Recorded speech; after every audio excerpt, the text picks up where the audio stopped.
أما بعد فأعوذ بالله من الشيطان الرجيم بسم الله الرحمن الرحيم ومن أحسن قولا ممن دعا إلى الله وعمل صالحا وقال إنني من المسلمين ولا تستوي الحسنة ولا السيئة ادفع بالتي هي أحسن فإذا الذي بينك وبينه عداوة كأنه ولي حميم وما يلقاها إلا الذين صبروا وما يلقاها إلا ذو حظ عظيم وقال تعالى قل هذه سبيلي أدعو إلى الله على بصيرة أنا ومن اتبعني وسبحان الله وما أنا من المشركين وقال تعالى والذين جاهدوا فينا لنهدينهم سبلنا وإن الله لمع المحسنين صدق الله العظيم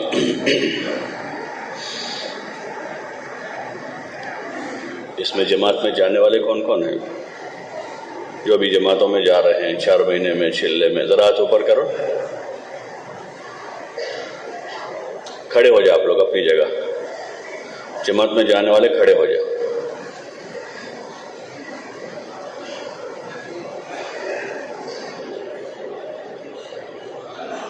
یہ جو بیٹھے ہوئے لوگ ہیں دھیرے دھیرے تھوڑے تھوڑے پیچھے ہو جاؤ، ان کے لیے جگہ بنا دو یہاں کے، جو جہاں بیٹھا ہے تھوڑے تھوڑے پیچھے ہو جاؤ، ان کی بھی جگہ خالی ہوگی، وہ جگہ پر ہو جائے گی اور تھوڑی جگہ بنے گی، ان کے لیے جگہ یہاں ہو جائے گی، تھوڑے تھوڑے پیچھے ہٹ جاؤ۔ ماشاءاللہ آپ کو اجر ڈبل ملے گا، آگے سے آ کر بیٹھنے کا اور پھر ایثار کرنے کا۔ آ جاؤ بھائی آگے آ جاؤ، آگے آ جاؤ، جگہ ہے یہاں جگہ بنی ہے، تھوڑے تھوڑے پیچھے ہو لو آپ، آ جاؤ آ جاؤ،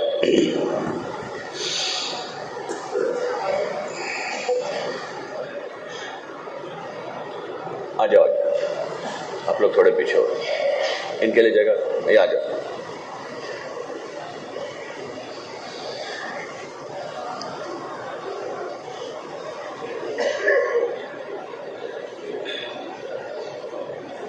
باقی حضرات سے گزارش ہے جو پیچھے کھڑے ہیں بیٹھ جاویں اور آگے بڑھتے ہوئے بیٹھیں تاکہ پیچھے آنے والوں کو سہولت رہے۔ محترم دوست اور بزرگوں، اللہ جل جلالہ وعمن والہ اپنے بندوں پر مہربان ہیں۔ روزانہ ہم بسم اللہ پڑھتے ہیں، بسم اللہ الرحمن الرحیم، اس کا ترجمہ یہی ہے کہ شروع اس اللہ کے نام سے جو بڑا مہربان اور نہایت رحم کرنے والا ہے۔ یہ اللہ پاک کی بہت بڑی صفت ہے کہ وہ اپنے بندوں پر مہربان ہے اور ہر وقت اس مہربانی کا ظہور ہوتا رہتا ہے۔ اس کے باوجود ہماری بہت ساری نافرمانیاں، حکم عدولیاں، وہ ہمارے ساتھ مہربانی کا معاملہ کر رہا ہے۔ اسی مہربانیوں میں ایک مہربانی اس کی یہ ہے کہ اس نے ہمیں زندگی گزارنے کا ایک طریقہ دیا ہے۔ اگر وہ نہ دیتا تو دنیا کا نظام تتر بتر ہو جاتا، اور جیسے جانور جی رہے ہیں ایسے لوگ زندگی گزارتے، کوئی قانون نہیں، کوئی طریقہ نہیں، کوئی ادب نہیں، کوئی تمیز نہیں، تو پھر ایک ایسا معاشرہ ہوتا جیسے جانور جی رہے۔ اللہ پاک نے انبیاء علیہم السلام کو بھیج کر دنیا میں انسانوں کی رہبری فرمائی اور زندگی گزارنے کا ایک بہترین طریقہ عطا فرمایا تاکہ اس طریقے پر لوگ زندگی گزار کر اپنی دنیا بھی اچھی کر لیں اور اپنی آخرت بھی بنا لیں اور ہر آدمی کامیاب ہو جائے۔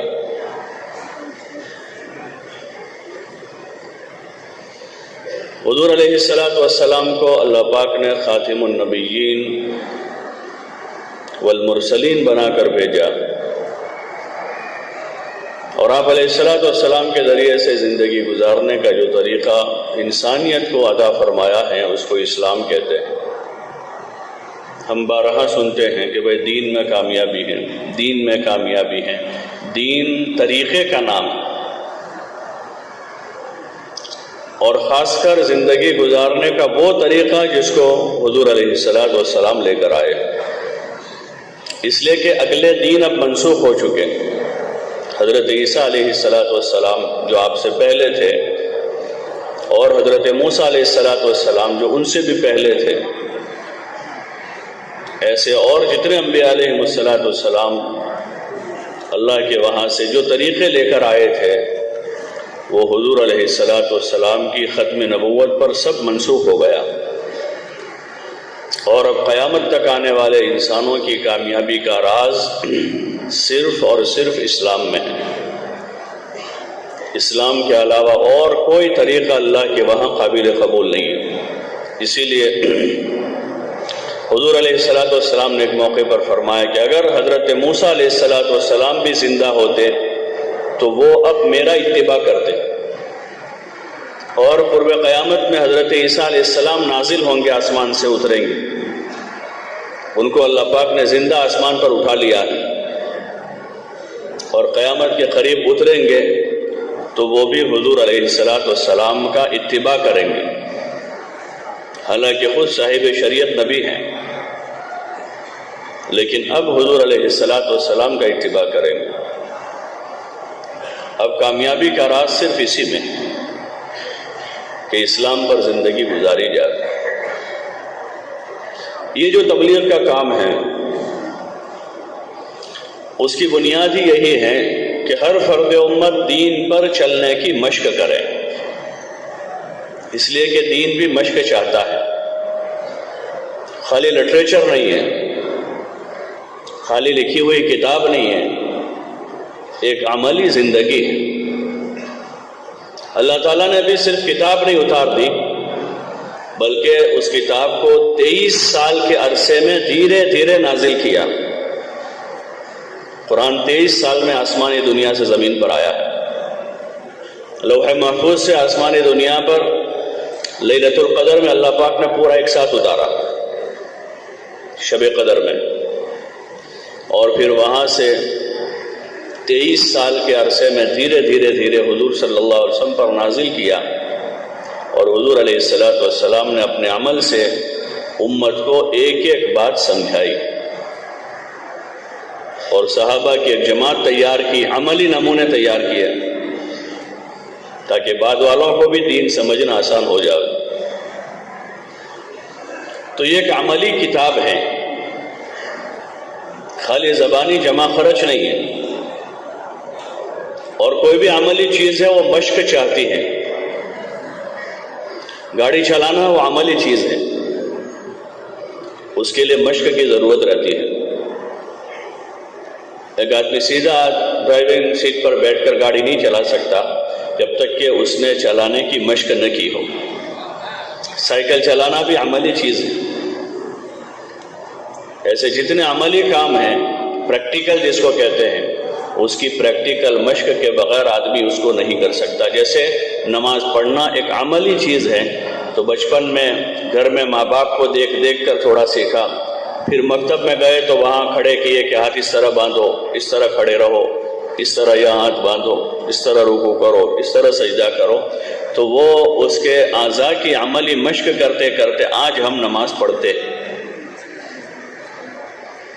ایسے جتنی بھی چیزیں اس نوعیت کی ہیں اس کی مشق کی ضرورت پڑتی ہے۔ ایسے ایمان جو ہے، ایمان وہ بھی عملی چیز ہے، اس کا اصل تعلق دل سے ہے، دل کے یقین اور عقیدے سے، لیکن 24 گھنٹے کی زندگی میں بہت سی مرتبہ اس کو پریکٹیکل عملاً برتنا پڑتا ہے۔ اگر آدمی نے عملاً سیکھا ہوا ہے ایمان کو اچھی طرح سے، تو وہ آدمی اپنے ایمان پر قائم رہے گا، اور اگر عملاً سیکھا ہوا نہیں، خالی زبان کا بول سیکھا ہے لا الہ الا اللہ محمد الرسول اللہ، تو آدمی اچھی طرح سے پڑھ لے گا لیکن ایمان کے تقاضے پورے نہیں کر سکے گا، وقت پر سچ نہیں بول سکے گا، وقت پر اپنی نظر کی حفاظت نہیں کر سکے گا، وقت پر حرام سے نہیں بچ پائے گا، کیونکہ عملاً ایمان نہیں سیکھا۔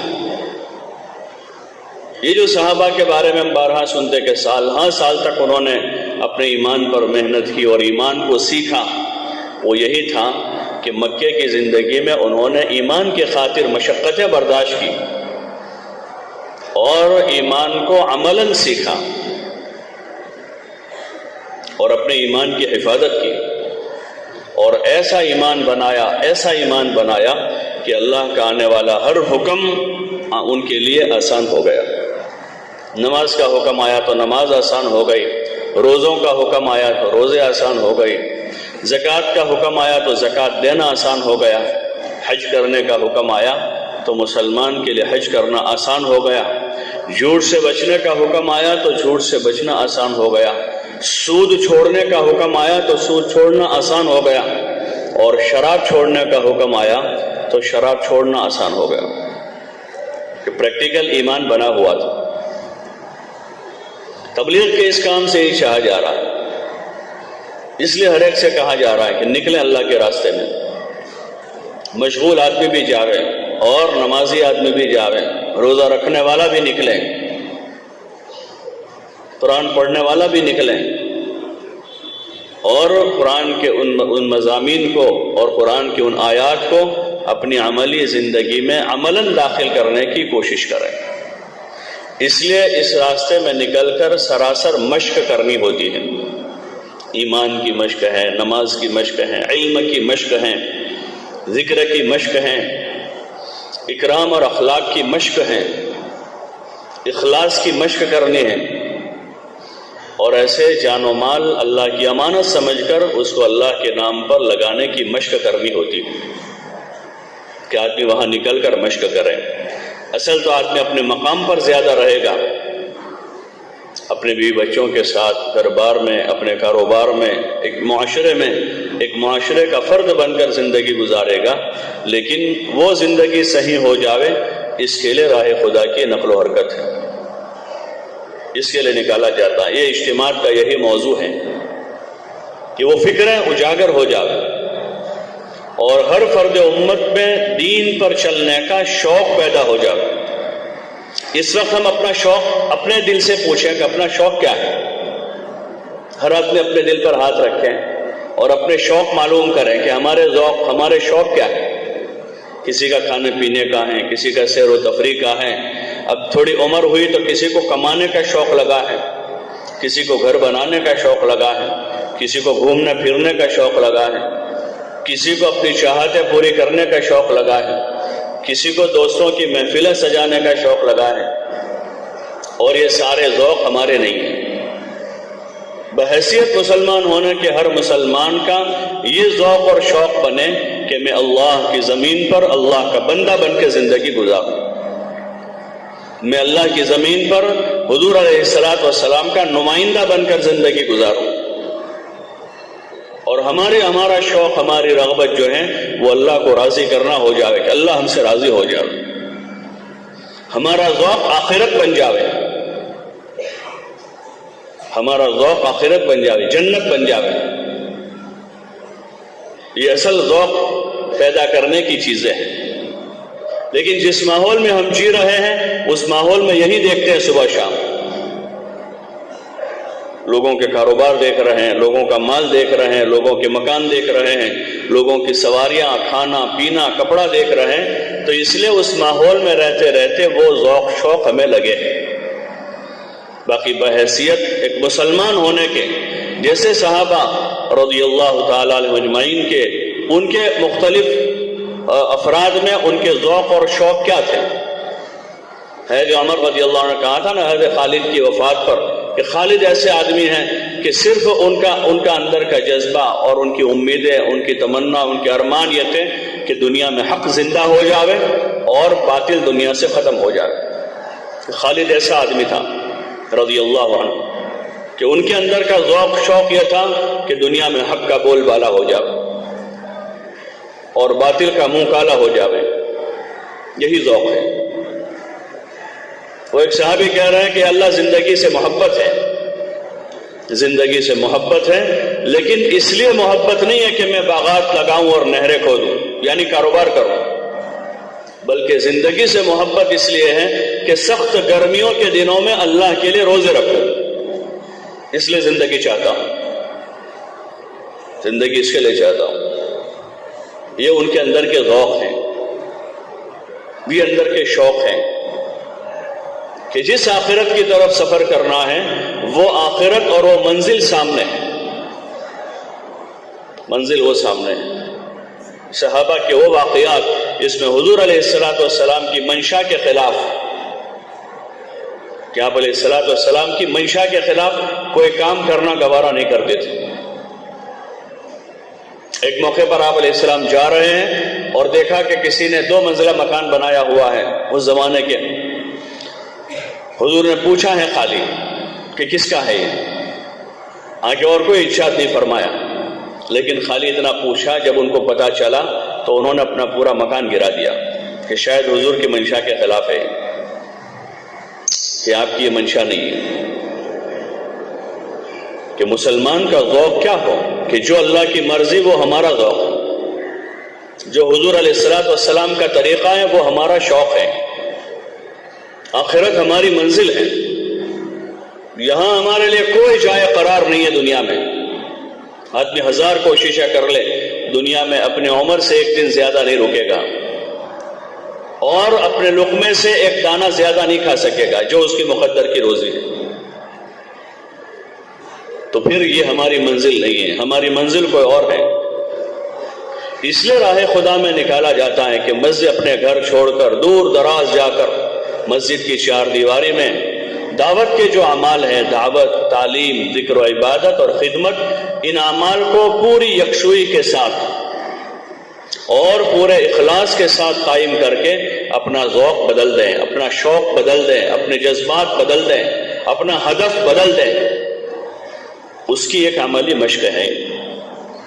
اس لیے راہ خدا میں نکالا جا رہا ہے۔ اس وقت تقریباً 40 جماعتیں چلنے کی ہیں اور ایک جماعت 4 مہینے کی، یہ ہمارے اس جوڑ سے روانہ ہو رہی ہے۔ تو یہ جانے والا ایک مجمع ہے، اور باقی جو حضرات ہیں کہ جو اس وقت نہیں جا رہے ہیں، کچھ لوگ وقت لگا کر آئے ہیں، کچھ بعد رمضان اپنی ترتیب بنانے والے ہیں۔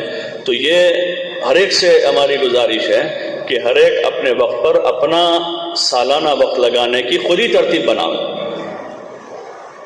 اور ایک نیت کے ساتھ کام کرنا ہے۔ مومن کا کوئی کام بغیر نیت کے نہیں ہوتا، اس لیے کہ عمل کا دار و مدار نیت پر ہے۔ انما الاعمال بالنیات وانما لکل امرئ ما نوى، کہ اعمال کا دار و مدار نیتوں پر ہے اور آدمی کو اس کی نیت پر ملے گا، کہ جو نیت ہوگی وہ ملے گا۔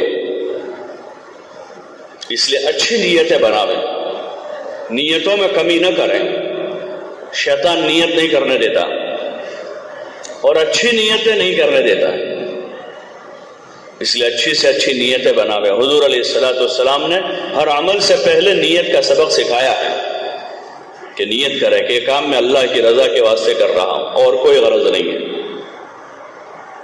اور کوئی غرض نہیں ہے، نہ مال غرض ہے، نہ ملک غرض ہے، نہ شہرت، نہ عزت، کوئی چیز نہیں، صرف اللہ کی رضا اس کا غرض ہے۔ اس کام سے غرض مطلوب صرف اللہ کی رضا ہے کہ اللہ ہم سے راضی ہو جاوے، اللہ ہم سے خوش ہو جاوے، اس لیے پھر اس کو اللہ کے حکم پر کرنا ہے۔ اس وقت جو حضرات جا رہے ہیں وہ نیت بناویں کہ ہم اپنی ذات سے دین پر چلنے کی مشق کرنے کے لیے جا رہے ہیں، اپنی ذات سے دین پر چلنا سیکھنے کے لیے جا رہے ہیں، اور پوری امت دین پر چلنے والی بن جاوے، اس کی محنت کے لیے جا رہے ہیں۔ نیت بناویں۔ ایک بزرگ حضرت مولانا علی میاں صاحب رحمۃ اللہ علیہ فرماتے تھے کہ اس وقت بد نیتی سے زیادہ بے نیتی کا مرض ہے۔ ایک تو وہ طبقہ ہے جو بری نیت سے کوئی کام کرتا ہے کہ ان کے اغراض و مقاصد دنیا ہیں، شہرت ہیں، جاہ ہیں اور دوسرے ہیں، لیکن ایک بڑا طبقہ وہ ہے جو بغیر کوئی نیت کیے ہوئے کام کرتا ہے، کوئی نیت ہی نہیں، بس کر رہے ہیں. لوگ جا رہے ہیں تو ہم بھی جا رہے ہیں، لوگ واپس جا رہے ہیں تو ہم بھی واپس جا رہے ہیں. ہوتا نا جو بیان میں لوگ آ گئے تو ہم بیٹھ گئے، ایک اٹھا، دوسرا اٹھا، تیسرا ادھر سے، چوتھا ادھر سے، پانچواں ادھر سے، لیکن بھائی وہ نکل رہے ہیں تو ہم بھی نکل رہے ہیں. تو ایسا نہ ہو، ہمارا کام نیت کے ساتھ ہو کہ ہماری اصلاح مقصود ہے. ہاں، کہ ہم اس سے اپنی اصلاح چاہ رہے ہیں. نماز پڑھ رہے ہیں تو نماز سے پہلے نیت ہے، روزے آئیں گے تو روزوں سے پہلے نیت ہے، زکوٰۃ آدمی ادا کر رہا ہے تو اس سے پہلے نیت ہے، کسی کی مدد کر رہا ہے آدمی تو نیت ہے. دل ٹٹول ہے کہ کیوں کر رہا ہوں، لوگ واہ کرے اس لیے کر رہا ہوں کہ اللہ راضی ہو جائے اس کے لیے کر رہا ہوں. اس لیے اپنے ہر عمل سے پہلے نیت بناویں، اور اگر نہیں ہو رہی ہے تو نیت کرنے کی مشق کریں. اس وقت جانے والے خاص نیت بنائیں گے کہ ہم اپنی ذات سے دین پر چلنا سیکھنے کے لیے جا رہے ہیں، اور قیامت تک آنے والی امت دین پر چلنے والی بنے، اس کی محنت کے لیے جا رہے ہیں. اس محنت میں اپنی جان اپنا مال ہے، ہر آدمی اپنی جان اپنا مال لگاوے. آدمی کے پاس اپنا ہے تو اپنا لگاوے، نہیں ہے تو قرض کرے. جیسے بیماری کے علاج میں آدمی قرض کرتا ہے، گھر بنانے میں قرض کرتا ہے، زمین خریدنے میں قرض کرتا ہے، شادی بیاہ میں قرض کرتا ہے. معروف ہے، سب جانتے ہیں، سب جانتے ہیں. اور ان میں سے اکثر کام ایسے ہوتے ہیں جو ضرورت سے زائد ہوتے ہیں، تبھی قرضے ہوتے ہیں. شادی میں تو روپے کا بھی خرچہ نہیں ہے. اسلامی طرز پر اگر آدمی شادی کرتا ہے تو 4 آنے کا خرچہ نہیں ہے، مہر کے پیسے نہیں ہیں تو ادھار کر لیں، لیکن قرضہ بھی کرنے کی ضرورت نہیں ہوتی. جب آوے دے دے مہر. ضروریات زندگی میں تو بغیر قرضے کے ہو سکتا ہے، لیکن دین سیکھنا یہ ہر آدمی کے ذمے ذاتی طور پر فرض ہے کہ اپنا دین سیکھے. ہو نہیں آدمی کے پاس تو قرض لیں، قرض حسنہ لے لیں اور آنے کے بعد اس کو ادا کریں. قرض لینے والا اگر اس کی نیت صحیح ہے تو اللہ پاک اس کو اس کا قرضہ ادا کرنے سے پہلے موت نہیں دے گا، اس کا قرضہ ادا کروا دے گا. اور اگر نیت صحیح نہیں ہے تو پھر اللہ کی مدد نہیں ہے. تو قرضہ کر لیں لیکن اپنا دین سیکھیں، اپنی جان مال لگاوے، اپنی ضرورت کا سامان لے لیں، جیسا موسم ہے اس حساب سے اپنا بستر لیں، کھانا پکانے کے برتن، کتابیں وغیرہ ساری چیزیں اپنی لے کر نکلیں. دعا کے بعد جماعتیں بیٹھے گی، ایک جماعت میں کسی ایک آدمی کو ذمہ دار طے کریں، لیکن آپس کے مشورے سے ذمہ دار بنا. کوئی آدمی خود ہی ذمہ دار نہ بن جائے، اللہ کی مدد اس آدمی کے ساتھ نہیں جو خود ذمہ دار بن جائے، بلکہ آپس کے مشاورت سے کسی کو ذمہ دار طے کرے. اور باقی ساتھی جو ہیں جن کو ذمہ دار بنا دیا جائے ان کی اطاعت کریں. یہ بہت بڑی چیز ہے اس کام میں، بلکہ ہمارے مذہب میں اطاعت بہت بڑی چیز ہے. اللہ پاک نے جتنے نبیوں کو بھیجا ہے ان کو اسی وجہ سے بھیجا کہ ان نبیوں کی اطاعت کی جائے. ما ارسلنا من رسول الا لیطاع باذن اللہ، کہ ہم نے کسی نبی کو نہیں بھیجا مگر اس وجہ سے کہ اللہ کے حکم سے ان کی اطاعت کی جائے، ان کی پیروی کی جائے. اطاعت میں ہدایت ہے، اطاعت میں ہدایت ہے. اس وقت جو افراتفری مچی ہوئی ہے پوری دنیا میں وہ اسی کی ہے کہ اطاعت کا فقدان ہے، اطاعت نہیں ہے. عورتوں کو پابند کیا تھا کہ اپنے شوہروں کی اطاعت کریں، اولاد کو پابند کیا تھا کہ اپنے والدین کی اطاعت کریں، چھوٹوں کو پابند کیا تھا کہ اپنے بڑوں کی اطاعت کریں، ایسے عام لوگوں کو پابند کیا تھا کہ اپنے مذہبی پیشوا جو رہبر ہیں، علماء ہیں، ان کی اطاعت کریں. اس طرح اللہ پاک نے باندھے رکھا تھا، جوڑا ہوا تھا، ایک دوسروں سے جوڑ دیا تھا اطاعت کے راستے سے، اور سب کو مکلف کیا تھا کہ اللہ رسول کی اطاعت کریں. اس اطاعت کے ضمن میں پھر دھیرے دھیرے اطاعت نیچے اترتی ہے، لیکن آزادی نے، اس آزادی نے سب کو افراتفری کا شکار کر دیا. اطاعت بہت بڑی چیز ہے، ماننا سیکھیں. جس نے ماننا سیکھ لیا بہت بڑا کام سیکھا ہے، کہ بہت بڑا کام سیکھ لیا کہ اللہ رسول کی اطاعت کرنا سیکھ لیا، زندگی آسان ہو جائے گی. اور دھیرے دھیرے نیچے زندگی کے جتنے شعبے ہیں وہ سارے شعبے سنور جائیں گے. اس لیے اس راستے میں نکال کر ایک ذمہ دار کی اطاعت سکھائی جاتی ہے کہ ذمہ دار کی اطاعت کریں، مان کر چلیں، اپنی مرضی اپنی منشا پر زندگی نہ گزاریں۔ اگر یہ سیکھ لیا تو پوری زندگی آسان ہے، ساری لڑائیاں ختم ہو جائے گی۔ ابھی جتنا فساد ہے معاشرے میں اسی کا ہے، شوہر کہہ رہا ہے میں جو کہوں وہ کرے، بیوی کہہ رہی ہے کہ میں جو کہوں ویسے کرے، بچے کہہ رہے کہ ہم جو کریں ویسے تم کرو، لڑکی والے لڑکے والوں کو کہ ہم جیسے کہہ رہے ویسے تم کرو، اور لڑکے والے کہہ رہے کہ ہم جو کہیں وہ تم کرو، تو کچھ بھی نہیں ہوتا ہے۔ اور اگر سارے یہ کہہ دیں بھائی چلو بھائی تم جیسے کہو ویسے ہم کر لیں تو مسئلہ ہی حل ہو جاتا ہے۔ ہاں یہ ہے کہ اللہ کی ناراضگی میں کسی کی اطاعت جائز نہیں ہے۔ لا طاعت لمخلوق فی معصیت الخالق، کہ اللہ کی نافرمانی میں کسی مخلوق کی اطاعت جائز نہیں ہے۔ بیوی کو شوہر کی اطاعت جائز نہیں، اور اولاد کو ماں باپ کی اطاعت جائز نہیں جہاں وہ نافرمانی کا حکم کرے۔ اس راستے میں اطاعت کی مشق ہے کہ اپنے ذمہ دار کی مان کر چلیں، اطاعت کے ساتھ سفر کریں۔ ہاں یہاں سے دعائیں پڑھتے ہوئے اور آپس میں ایک دوسروں کی خدمت کرتے ہوئے سفر کریں۔ اس راستے میں جو بنیادی 4 کام ہیں، دعوت، تعلیم و تعلم، ذکر و عبادت اور خدمت، یہ حضرات انبیاء علیہ السلام کی محنت اور ان کے کاموں کا خلاصہ اور نچوڑ ہے۔ انبیاء علیہ السلام کی محنت میں ایک تو دعوت تھی، دعوت الی اللہ، دعوت الی الدین، دعوت الی الآخرہ، کہ اللہ کی طرف بلاتے تھے، اور دین کی طرف یعنی زندگی گزارنے کا جو طریقہ اللہ نے دیا ہے اس کے انبیاء علیہ السلام داعی ہوتے تھے اور آخرت کے داعی ہوتے تھے۔ ہماری دعوت میں بھی یہی ساری چیزیں ہیں۔ سفر سے ہی اپنا کام شروع کر دیں، انتظاماً جو ضروریات ہے لے لی۔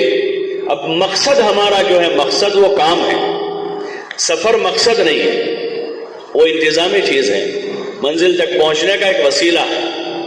مقصد ہمارا کام ہے تو ابتدا سے اپنا کام شروع کرتے ہیں، دعوت دیں، ایک دوسروں سے بات کریں، اور مسافر مسلمان مل جائے تو ان سے بات کریں، موقع دیکھ کر، جتنا موقع ہے جیسا موقع ہے مسافروں سے بات کریں، ریلوے اسٹیشن پر، بس اسٹینڈ پر، پبلک اسٹینڈ پر، ایئرپورٹ پر، یا اور کسی جگہ ٹھہرے ہوئے ہم تو وہاں پر ادب سے، سلیقے سے ایک جگہ ٹھہرے، اپنا سامان ایک جگہ لگا دے اور سارے ساتھی اس کے ارد گرد بیٹھ جاوے۔ بیٹھنے کا موقع نہیں تو کھڑے رہے، دوڑ بھاگ نہ کریں، چیخیں چلاوے نہیں۔ سفر، ہمارا سفر بہت بڑی دعوت ہے، بہت بڑی دعوت ہے۔ ہم نماز مسجد میں پڑھتے ہیں، زکوٰۃ آپس میں ہیں، حج بیت اللہ پر جا کر ہوتا ہے، لیکن ہمارا سفر، ہمارے معاشرت اور ہمارے جو معاملات ہیں وہ برادران وطن کے لیے دعوت ہے، اسلام پیش کرنے کا ایک ذریعہ ہے۔ ہم اپنا مذہب پیش کر سکتے، دیکھو یہ اسلام کی تعلیم ہے، ادب سے رہنا، سلیقے سے چلنا اور وقار کے ساتھ رہنا، یہ ہمارا مذہب۔ تو ہم اپنا سفر جو ہے پورے عالم کے انسانوں کی ہدایت کی نیت سے سفر کریں، اور ایسے کام بھی اس سفر میں کریں کہ جو انسانوں کی ہدایت کا ذریعہ بن جائے، کہ جو لوگ، جس کو دیکھ کر لوگ متاثر ہیں، ہمارے اخلاق دیکھ کر، ہماری خدمت دیکھ کر، ہمارا ادب دیکھ کر، ہمارا سلیقہ دیکھ کر، ہمارا طریقہ دیکھ کر۔ اس لیے سفر میں سکون اطمینان سے رہیں، اور موقع دیکھ کر پھر آپس میں کچھ سیکھیں، سکھاویں۔ کوئی سورہ فاتحہ سیکھ رہا ہے، کوئی تحیات سیکھ رہا ہے، کوئی دعائے قنوت سیکھ رہا ہے، کوئی نماز کے فرائض سیکھ رہا ہے، کوئی نماز کے واجبات سیکھ رہا ہے، کوئی سفر کی دعا سیکھ رہا ہے۔ الاہم فالاہم، کلمہ یاد نہیں، سب سے پہلے وہ کلمہ سیکھیں، کلمہ صحیح ہوا آپ نماز سیکھیں، اور نماز میں جو چیزیں فرض ہیں پہلے وہ سیکھ لیں۔ قرآن کا پڑھنا جو ہے فرض ہے نماز میں، تو قرآن کی صورتیں سیکھیں۔ التحیات دعائے قنوت واجب ہیں تو وہ سیکھیں۔ ایسے دھیرے دھیرے دھیرے پوری نماز سیکھنی۔ موقع ہے کتاب پڑھنے کا تو کتاب پڑھ لیں، لیکن سفر میں حکایت صحابہ نہ پڑھیں، بلکہ موقع دیکھ کر فضائل صدقات کے وہ ابواب جس میں والدین کے حقوق کے بارے میں، پڑوسیوں کے حقوق کے بارے میں اور مال خرچ کرنے کے فضائل ہیں، اس لائن کے ابواب پڑھیں کہ سفر میں مانوس، غیر مانوس اور ہر قسم کے لوگ ہوتے ہیں، تو وہ ایسے ابواب ہیں جس میں ہر قسم کے لوگوں کی غذا ہے۔ تعلیم کریں اور اپنی نمازوں کی پابندی کریں. سفر میں نماز قضا نہ کریں. سفر میں نماز قصر ہوتی ہے. جب مسافت شرعی کا سفر ہو، تقریباً 80 کلومیٹر کے قریب کا سفر ہے، تو اس میں سفر میں نماز قصر ہو جاتی ہے. عصر، ظہر، عصر اور عشاء بجائے 4 کے 2 رکعت پڑھنی ہے، اور عشاء کی 3 رکعت وتر واجب ہے وہ بھی پڑھنی ہے. اور فجر کی 2 سنتوں کی بڑی تاکید آئی ہے حدیثوں میں، اس لیے فجر کی 2 سنت سفر میں ضرور پڑھنی اور اس کے ساتھ 2 فرض. کوشش کریں باجماعت نماز پڑھ لیں سفر میں. لیکن اگر حرج ہو رہا ہے ہماری جماعت کرنے سے لوگوں کو، تو لوگوں میں حرج پیدا نہ کریں، الگ الگ پڑھ لیں. مسافر پر جماعت واجب نہیں ہے. ہاں گھر پر آدمی ہے تو اس کو باجماعت نماز ادا کریں. سفر میں پہلے نمبر پر کوشش کر لیں باجماعت پڑھ لیں، افضل یہی ہے. لیکن اگر گنجائش میں خام سب کو پریشان کر رہے ہیں تو ایسا نہ کریں، اپنی اپنی نماز پڑھ لیں، یا 2 آدمی جماعت کر لیں، 2 آدمی جماعت کریں. اور سفر میں نماز اطمینان سے پڑھیں. اطمینان سے مطلب ہے کہ لمبی قرات کریں. اطمینان کا مطلب یہ ہے کہ بالکل دوڑ بھاگ نہ ہو، کہ وہاں پلیٹ فارم پر مصلی بچھا دیا، ادھر ٹرین رکی ہوئے 2-2.5 منٹ کے لیے، اب وہاں نماز میں کھڑے ہیں لیکن دماغ تو ادھر ہی ہے. کوئی دوسری ٹرین کی سیٹی بجے گی اور یہاں ہلچل مچ جائے گی. اور بعض مرتبہ یہ بھی ہوتا ہے کہ ٹرین چل دی اور سب کو رکعت توڑ کے بھاگنا پڑتا ہے. تو اس لیے ایسا نہ کریں. ٹرین کے اندر جب چلتی ٹرین ہو، جب ٹھہرے ٹرین اس وقت نہ پڑے، کیونکہ جب ٹھہرتی ہیں تو لوگ اترتے چڑھتے ہیں، اندر کے مسافر چلتے پھرتے ہیں. جب ٹرین چل رہی ہو اس وقت نماز پڑھیں. بالکل وہ ٹوائلٹ کے وہاں بعض مرتبہ رکعت باندھ دیتے ہیں. اب وہاں آنے جانے والوں کو بیچاروں کو تکلیف ہو رہی ہے، اور وہاں گیلا ہے، نیچے اس پر مصلی بچھا دیا تو پورا مصلی ناپاک کر دیا. وہ کہتے ہیں نیچے پلاسٹک ہے، وہ گیلا ہے، نیچے والی زمین ناپاک ہے، پلاسٹک والا مصلی بچھایا. تو کیا پلاسٹک کسی حال میں ناپاک نہیں ہوتا؟ بعض لوگ مصلی گیلے پر بچھاتے کیا کہتے ہیں کہ نیچے پلاسٹک ہے، کوئی حرج نہیں. تو پلاسٹک بھی ناپاک ہوتا ہے جیسے کپڑا ناپاک ہوتا ہے. وہ تو پلاسٹک کی وجہ سے پانی ہمارے اوپر نہیں آئے گا، ہم کو نہیں لگے گا، باقی پورا مصلی ناپاک ہو گیا وہ. اس لیے مسائل کے دھیان کے ساتھ نماز ہو. جذبات کا نام دین نہیں ہے. مسائل سیکھیں. جلدی جلدی نماز پڑھنے کے چکر میں کہیں بھی بچھا دیا، ایسا نہ ہو. دیکھیں، موقع دیکھیں، ماحول دیکھیں، موسم دیکھیں.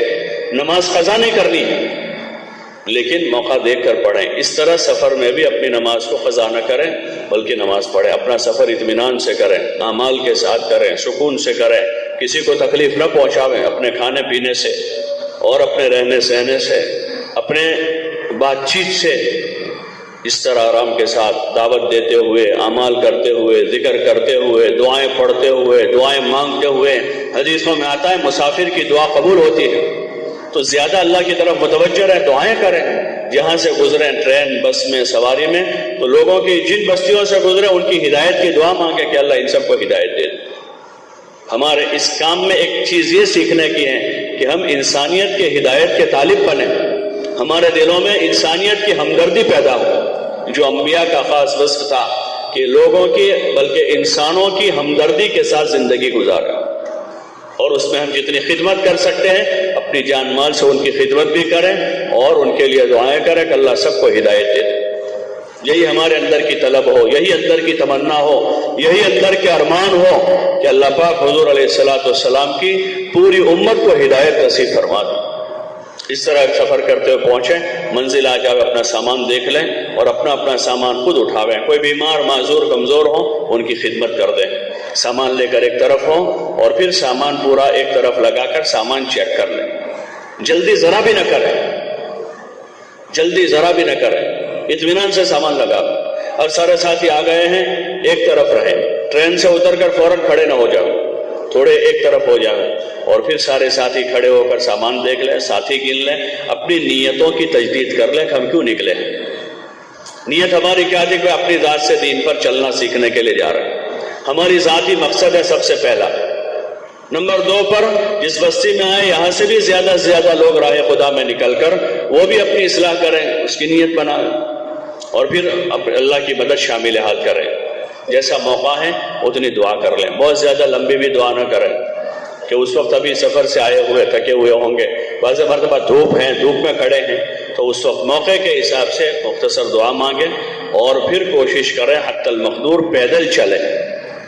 پیدل چلنا اس کام میں ایک عمل ہے. پیسے نہیں ہیں اس وجہ سے پیدل چل رہے ہیں ایسا نہیں ہے، ایک عمل ہے پیدل چلنا اللہ کے نام پر. ایک بزرگ سے سنا کہ پیدل چلیں گے تو ہمارے یہ قدم زمین پر نہیں باطل پر پڑیں گے.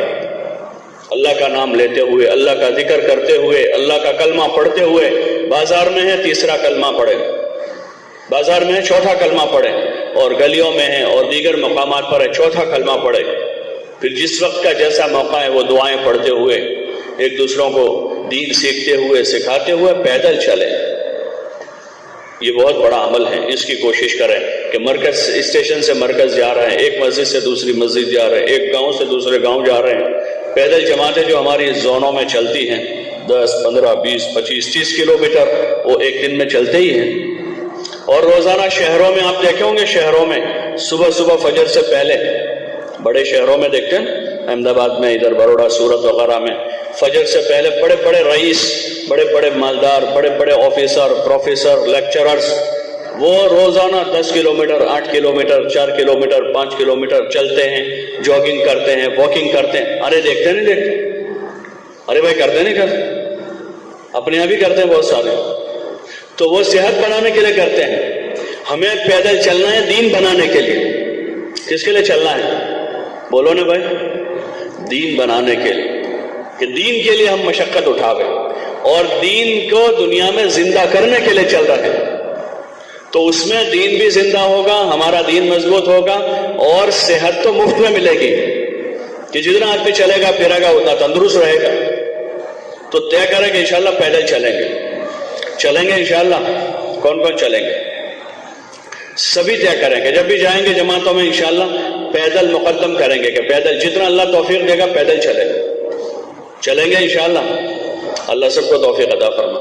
تو اس طرح مسجد مرکز پہنچ کر وہاں پر اپنا سامان ایک طرف لگا دیں اور اپنی ضروریات سے فارغ ہو کر 2 رکعت مسجد کی، 2 رکعت وضو کی، تحیۃ الوضو تحیۃ المسجد پڑھیں اور پھر اپنا مشورہ کر لیں. غور و فکر کریں. سوچنا ایک عمل ہے. اپنی سوچ کو ضائع نہ کریں. ابھی ہم لوگ پتہ نہیں کیا کیا سوچتے ہیں اور اکثر دوسروں کا سوچتے ہیں اور ایسا سوچتے ہیں جس کا مکلف بھی نہیں ہے. ہاں دوسروں کی بھلائی سوچیں، خیر سوچیں، مدد کرنا سوچیں، اکرام کرنا سوچیں، دوسروں کی عزت کرنا سوچیں جس کے ہم مکلف ہیں. اپنی سوچ کو کام میں لگاویں، اس کو ضائع نہ کر دیں. اپنی سوچ کو صرف چاہتوں میں برباد نہ کر دیں. یہ بہت بڑی طاقت ہے قوت فکر. قوت فکر ایک بڑی طاقت ہے. صرف ہمارے چائے پینے والے کی سوچ صبح شام یہی ہے کہ کہاں ہوٹل اپنے جیسی ہیں، کہاں سستی چائے ملتی ہے، وہ یہ سوچ رہا ہے. بیڑی والا اپنی بیڑی کا بنڈل دیکھتا ہے کہ اس بنڈل کا ایڈورٹائز دکھتی ہے کہیں مارکیٹ میں کہ اس طرح کا بنڈل یہاں ملتا ہے، نہیں ملتا ہے. تو نصرت والوں کو فون کیا بھائی 10 بنڈل میرے لے کر آنا وہاں کہ وہ بیڑی کا سوچ رہا ہے. اور جو جس کی حاجت ہے. اس وقت ہم راہ خدا میں ہدایت کے لیے نکلے ہیں. اپنی ہدایت کے سوچیں کہ ہدایت کیسے ملے گی اور انسانیت کو ہدایت کیسے ملے. تو ہدایت کے لیے اعمال ہدایت ہیں، دعوت، تعلیم، ذکر و عبادت اور خدمت. ان اعمال کو کیسے قائم کیا جائے. تو اپنے مشورے میں بیٹھ کر سوچیں کہ یہ اعمال ہماری زندگی میں اور امت کی زندگی میں کیسے قائم ہو. تو اس کے لیے جس مسجد میں ہم ٹھہرے ہیں یہاں سے زیادہ لوگوں کو راہ خدا میں نکالنا ہے تاکہ وہ جماعت میں نکل کر اعمال ہدایت کریں اور ان کو ہدایت مل جائے. اور ہماری جماعت یہاں آئی ہے تو ہمیں 24 گھنٹے کے اعمال ہدایت کیسے قائم کرنے ہیں اس کی سوچیں گے. اور اس مسجد میں بھی مسجد وار جماعت بن کر یہ اعمال ہدایت ہمیشہ کے لیے اس بستی میں جاری ہو جائے اس کو سوچیں گے. اس کا نام ہے مشورہ. اور پھر اس میں اپنے 24 گھنٹے کے امور طے کر لیں گے. تو اس طرح سے ترتیب قائم کریں. سارے ساتھی غور و فکر کریں. نقد جماعت، مسجد وار جماعت اور اپنے 24 گھنٹے کے اعمال کا نظام قائم کریں. اور پھر نظام محنت کا ایک نظام بناویں. 2 3 ساتھیوں کی جوڑیاں بناویں. جس مسجد میں پہنچے ہیں اس مسجد کے 100% مسلمانوں سے ہمیں ملاقات کرنی ہے. یہ ہمارا پہلا کام ہے. اس بستی میں رہ کر جو جماعت کے ذمہ کام ہے وہ ایک کام یہ ہے کہ اس مسجد کے اطراف میں 200 300 400 مکان ہیں، اس میں 400 500 600 بالغ مرد ہیں، تو ان سب سے ہمیں ملاقات کرنی ہے، سب سے ہمیں ملنا ہے، ان کے گھر جا کر ایک ایک سے، بھائی ادھر رہے، وہ بھی اپنے جیسے ہی انسان ہے سب، تو ان سب سے ملاقات کرنی ہے۔ اس کے لیے 2 3 کی جوڑی بنا لیں، اور جتنا فارغ وقت ہے ہمارے پاس، مشغولی کا وقت کون سا ہمارا ہے کہ 2 وقت کی تعلیم کا وقت، شام کا گشت کا وقت، رات میں آرام کا وقت، 2 وقت ہمارے کھانے کا وقت، یہ ہماری مصروفیت کا وقت۔ اس کے علاوہ ہمارا پورا وقت بچا ہوا ہے، گشت، تعلیم، آرام، کھانے کے علاوہ جو ہمارا وقت ہے وہ سارا وقت ہمارا لوگوں سے ملاقاتوں میں لگے، اس میں زیادہ سے زیادہ وقت 2 3 کی جوڑیاں بنا کر پھریں، چاہے لوگوں میں اتنا کام ہے کہ آپ کو 24 گھنٹے فرصت نہیں ملے گی۔ دنیا میں اگر سب سے زیادہ کام کسی کے پاس ہو تو تبلیغ والوں کے پاس، کیونکہ پوری انسانیت کی ہدایت کی فکر لے کر پھر رہا ہے، پوری انسانیت، اور میدان محنت پوری امت ہے۔ جس بستی میں جاوے 2 دن 3 دن رہنا ہے اور 400 500 لوگوں سے ملنا ہے 3 دن میں 4 دن میں 10 12 آدمیوں کو، اتنا کام ہے کسی کے پاس؟ بولو نا بھائی کہ اتنا سارا کام ہے، لیکن وہ اس جماعت کے لیے جو کام کرنا چاہے، ورنہ سب سے زیادہ فرصت بھی تبلیغ والوں کے پاس ہے کہ بستر اٹھا کے جماعت میں چلے جاؤ، مسجد میں بستر رکھ دو، اب کوئی کام نہیں ہے، نہ کاروبار کرنا ہے، نہ بیوی ہے، نہ بچے ہیں، نہ خاندان ہے، نہ کنبہ قبیلہ ہے، کوئی نہیں ہے، 2 وقت تعلیم کرنی ہے، کھانا ہے اور سونا ہے۔ تو اس لیے اپنے کون سے والی تبلیغ کرنی ہے؟ بولو نا بھائی، پہلے والی دوسرے والی؟ کہ پہلے والا کام کرنا ہے کہ خوب جم کر محنت کریں گے، ملاقاتیں کریں گے، جو جماعتوں میں جا رہے ہیں وہ وہاں جا کر وہاں کے لوگوں سے ملیں گے، اور جو اس وقت جماعتوں میں نہیں جائیں گے، گھر واپس جائیں گے، وہ اپنی مسجد وار جماعت کے ساتھ مل کر روزانہ کے اپنے 2.5 3 گھنٹے اپنے کاروبار اور اپنے گھر کی مصروفیات کے ساتھ اپنی مسجد کو دیں، اور مسجد وار جماعت کے ساتھ مل کر اپنے محلے کے ایک ایک بالغ مسلمان سے 15 دن میں 1 مرتبہ ضرور ملاقات کریں۔ ہماری اس ملاقات کا موضوع کیا ہے؟ ہم کیوں مل رہے ہیں؟ ان کے پاس ہم کیوں جا رہے ہیں؟ اس میں نیت بنا کر جاوے کہ جس بھائی کے پاس ہم جا رہے ہیں اس کو ہمیں تیار کرنا ہے پورے دین پر چلنے کے لیے اور دین کی محنت کے لیے۔ 2 کام ہیں، صرف 3 دن کے لیے تیار نہیں کرنا ہے، صرف چلے 4 مہینے کے لیے تیار کرنے کے لیے نہیں جا رہے ہیں۔ 2 کام ہے کہ اس بھائی کو پورے دین پر چلنے کی دعوت دینا ہے، اور دوسرا اس بھائی کو دین کی محنت میں شریک ہونے کی دعوت دینا ہے۔ اس کو سیکھنے سمجھنے کے لیے 4 مہینہ چلائیں، اس لیے ہم اپنی نیت ٹھیک کریں۔ ملاقات برائے ملاقات نہیں ہے، ملاقات صرف ملاقات کے لیے نہیں ہے، ورنہ اتنا ہی ہوگا کہ ملاقات ہو گئی، صبح مشورے میں بات آئے گی، ابراہیم بھائی سے، موسیٰ بھائی سے، قاسم بھائی سے، اسماعیل بھائی سے ملاقات ہو گئی، ملاقات ہو گئی، بس ملاقات ہو گئی۔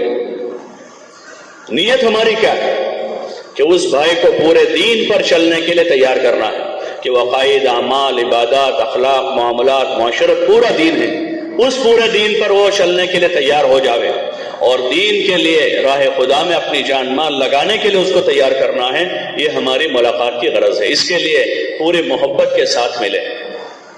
ہاں، ہمارا یہ کام جو ہے بزرگ حضرات فرماتے ہیں کہ حضرت مولانا الیاس صاحب رحمۃ اللہ علیہ نے معاشرت کے راستے سے اس کام کو چلایا ہے کہ ہر مسلمان کو جا کر اپنائیں کہ وہ ہمارا مسلمان بھائی ہے، اس کو اس بات کا احساس دلاوے کہ ہم آپ کے بھائی ہیں اور آپ ہمارے بھائی ہیں۔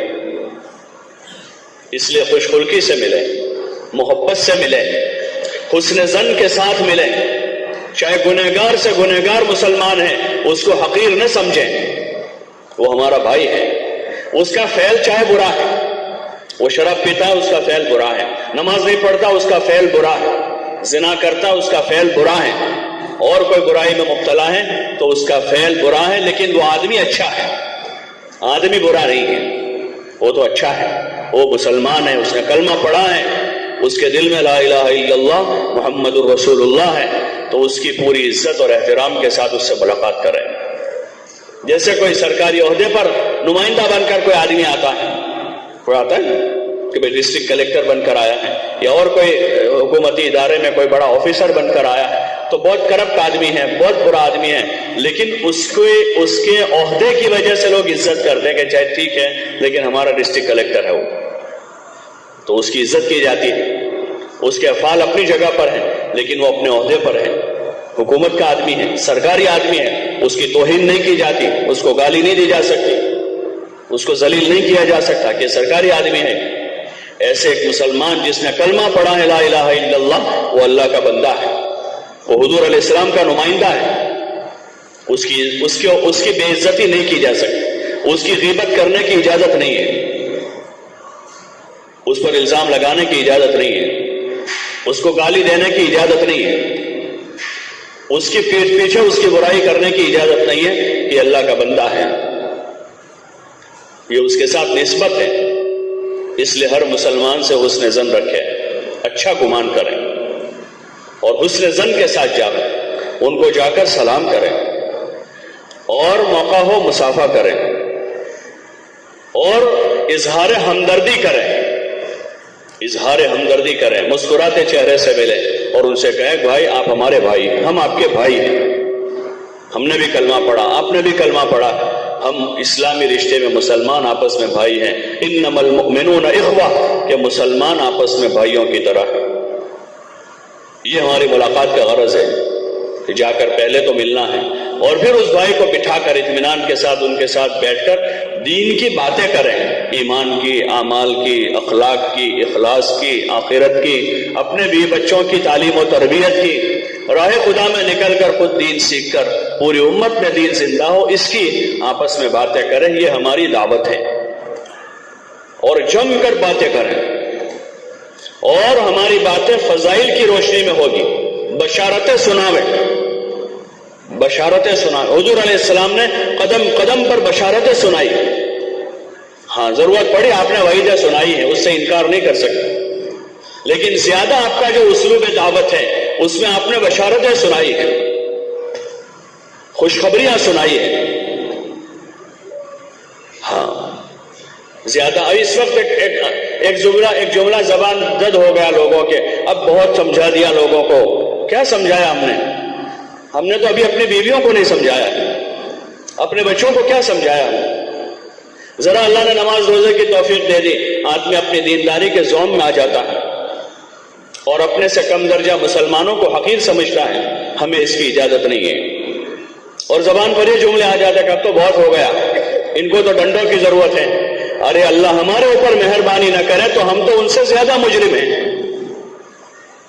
ہم اللہ کی زمین پر قدم رکھنے کے حال نہیں ہیں کہ یہ مانتے نہیں ہیں، ان کو تو ڈنڈوں کی ضرورت ہے، لاٹھیوں کی ضرورت ہے، یہ ہمیں زیبا نہیں دیتا ہے،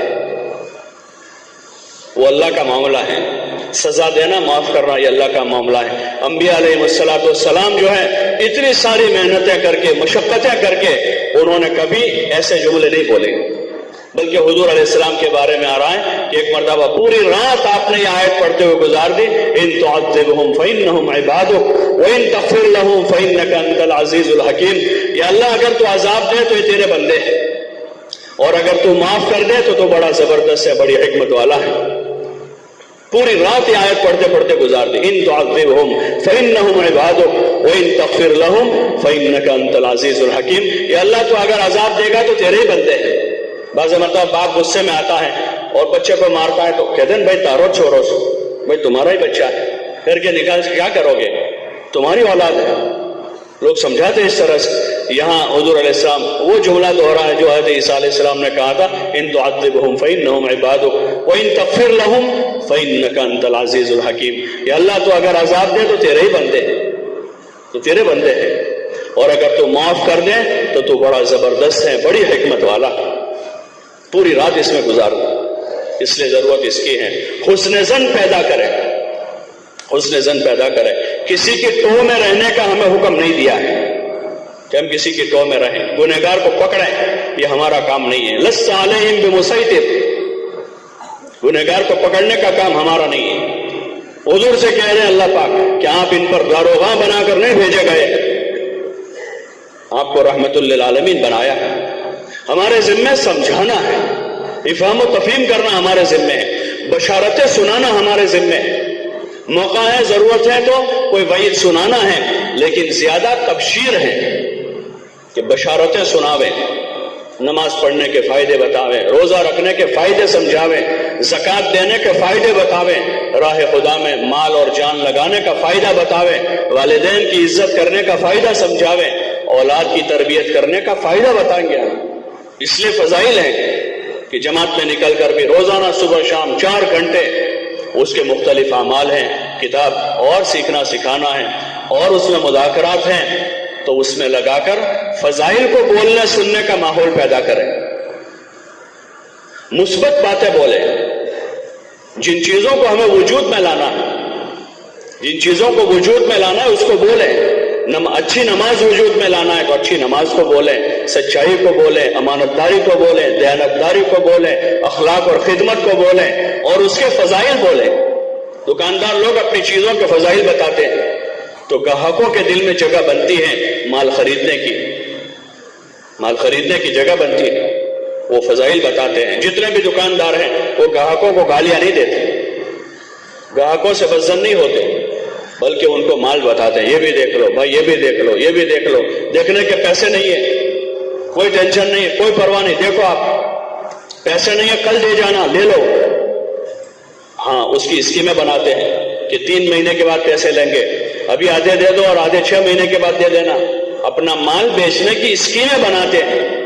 اللہ پاک نے اپنے بندوں کو دین کی طرف، اعمال دین کی طرف متوجہ کرنے کے لیے علم فضائل اتارا ہے، فضائل کا علم اتارا پورا، اور فضائل بتائے۔ حضور علیہ السلام بار بار جنت کی بشارت سنا رہے ہیں، من یؤوینی من ینصرنی حتی ابلغ رسالۃ ربی ولہ الجنہ ولہ الجنہ، کون مجھے ٹھکانہ دے گا، کون میری مدد کرے گا تاکہ میں اپنے رب کا پیغام پہنچاؤں اور اس کو جنت ملے گی۔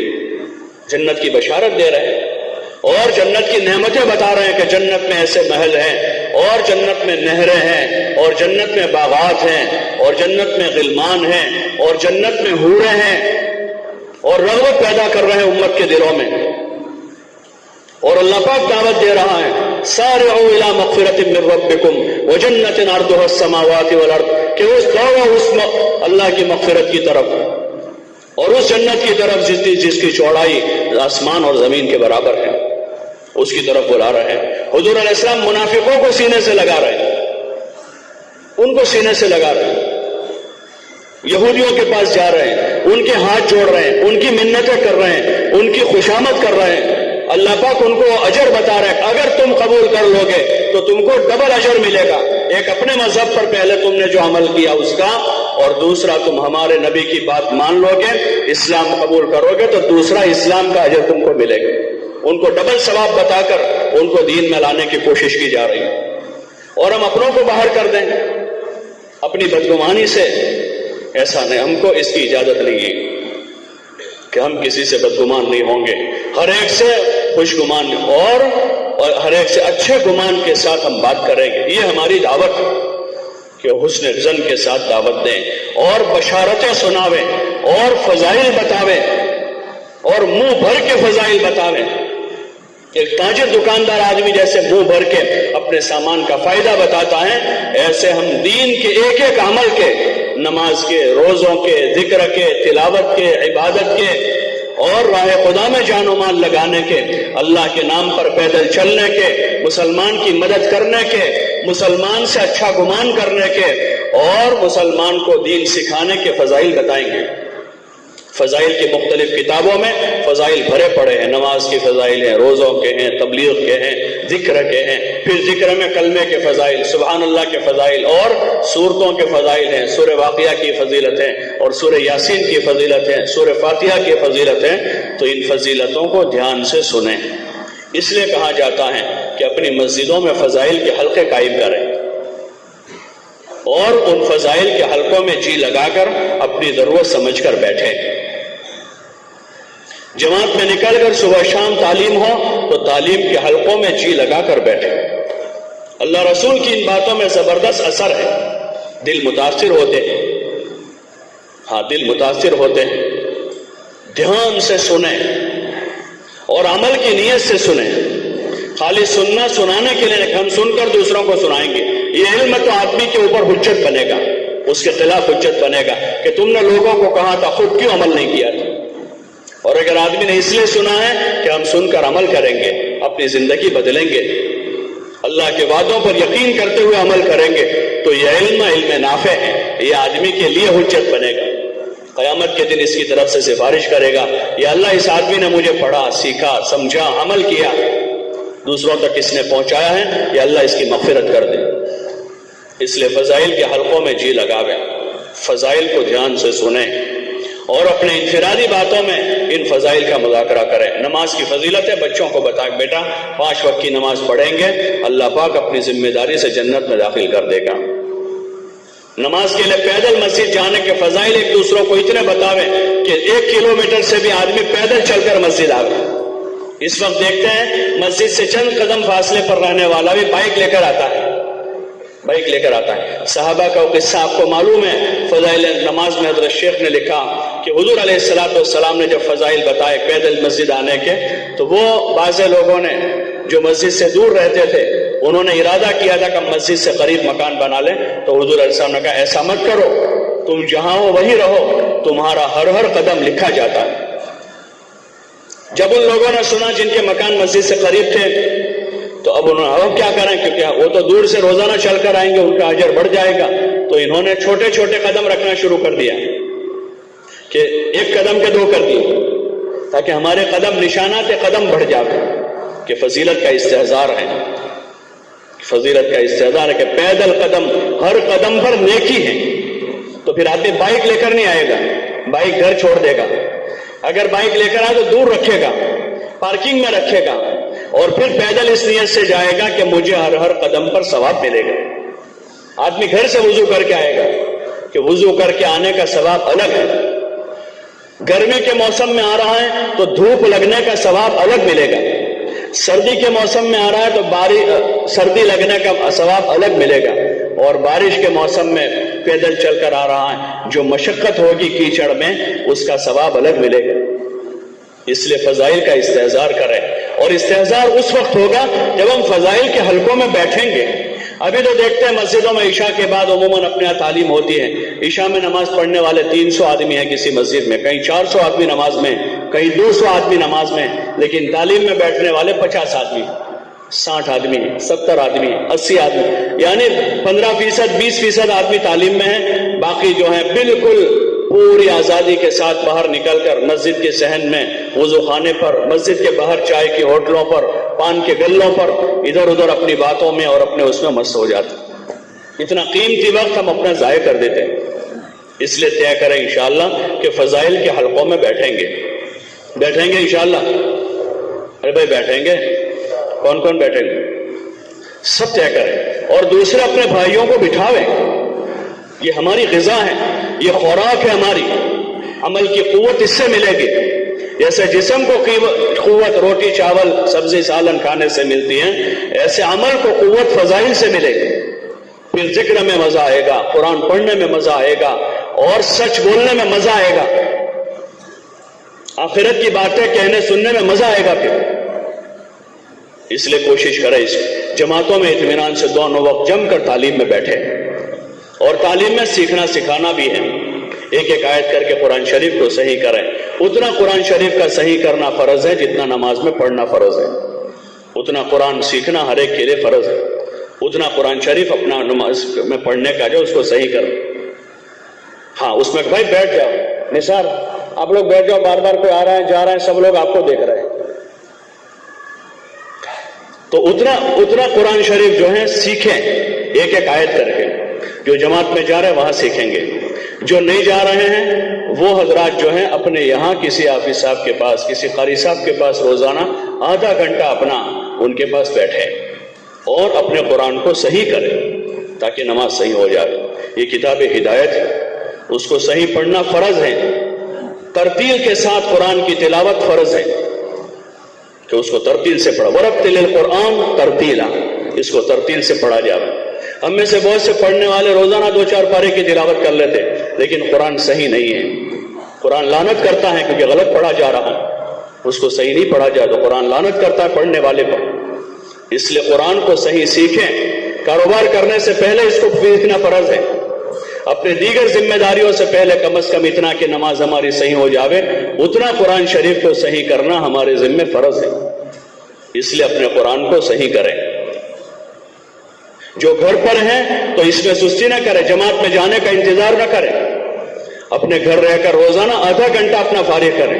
آگے ماہ مبارک آ رہا ہے، ماہ مبارک ہے. کوئی 4 پارے، کوئی 5 پارے، کوئی 10 پارے پڑھتا ہے رمضان میں، لیکن ترتیل سے نہیں پڑھا جا رہا.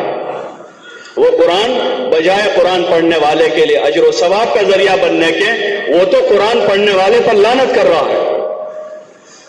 آدمی قرآن کی بددعا لے رہا ہے. قرآن کو صحیح پڑھنا سیکھیں. دنیا کا کوئی کام ایسا نہیں ہے کہ جو بغیر صحیح کی وہ فائدہ پہنچاتا ہو. آدمی اس کو سیکھتا ہے، ہر کام کو سیکھتا ہے. قرآن کو صحیح کریں، اس کو صحیح پڑھنا ضروری ہے. جماعت میں جو جا رہا ہے وہاں سیکھنے سکھانے کے حلقے قائم کر کے اپنے قرآن ایک آیت کر کے، مولانا الیاس صاحب رحمۃ اللہ علیہ فرماتے تھے ایک آیت کر کے اس کو صحیح کیا جائے. ایک آیت کو صحیح کریں. ایک آیت صحیح ہو جائے دوسری آیت صحیح کریں، دوسری صحیح ہو پھر تیسری ہو.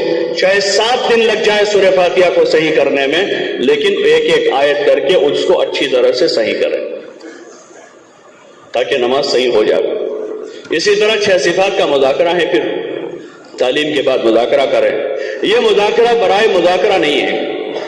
یہ ایمان، نماز، علم، ذکر، اکرام، اخلاق، اخلاص اور راہ خدا میں جان مال لگانا، یہ وہ بنیادی چیزیں ہیں جو اساسی چیزیں ہیں، بنیادیں ہیں. اگر وہ زندگی میں آئی تو باقی دین آسان ہو جائے گا. تو اس کو اپنی زندگی میں لانے کے لیے مذاکرہ کرنا ہے. مذاکرے کے لیے نہیں، مذاکرہ زندگی میں لانے کے لیے. تو اس کے فضائل کی روشنی میں اس کا مذاکرہ کریں. ایمان نماز کے فائدے بولے، علم و ذکر کے فائدے بولے، اخلاق و اکرام کے فائدے بولے، راہ خدا میں جان مال لگانے کے فائدے بول کر ہر ساتھی اس کی عملی مشق کرے. ہاں، ایمان کی مشق کیا ہے کہ ہر موقع پر بولے کہ اللہ کرتا ہے، اللہ کھلاتا ہے، اللہ پالتا ہے. کوئی بیمار ہوا تو اس کو اللہ اچھا کرے گا، کوئی حال آ گیا تو اللہ دور کرے گا. اس کو بار بار بولیں، دوسروں کو بھی سمجھاویں. نماز کی انفرادی میں 2 رکعت لمبی نماز پڑھ کے نماز کی مشق کریں. قیام کی، رکوع کی، سجدے کی مشق کریں. اچھی طرح سے نماز کی مشق کر کے اپنی نماز کو ٹھیک کریں، رکوع سجدوں کو ٹھیک کریں.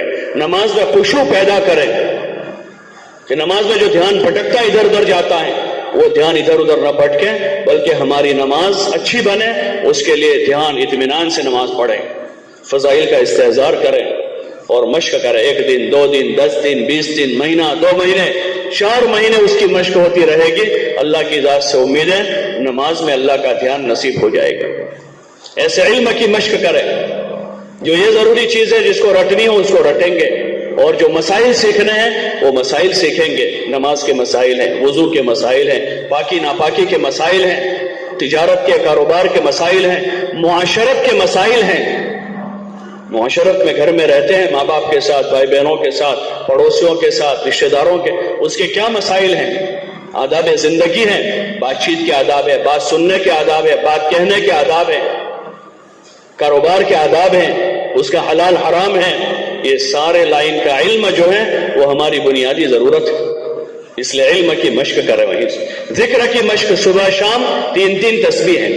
تیسرا کلمہ درود شریف استغفار. ایک کونے میں بیٹھے ہیں، دھیان جما کر تسبیح پڑھیں. اللہ کی پاکی کا اور اس کی بڑائی کا دھیان کریں اور دھیان جما کر اللہ کو یاد کریں. دھیرے دھیرے مہینہ 2 مہینے اس طرح ذکر کریں گے تو اللہ کا دھیان پیدا ہوگا.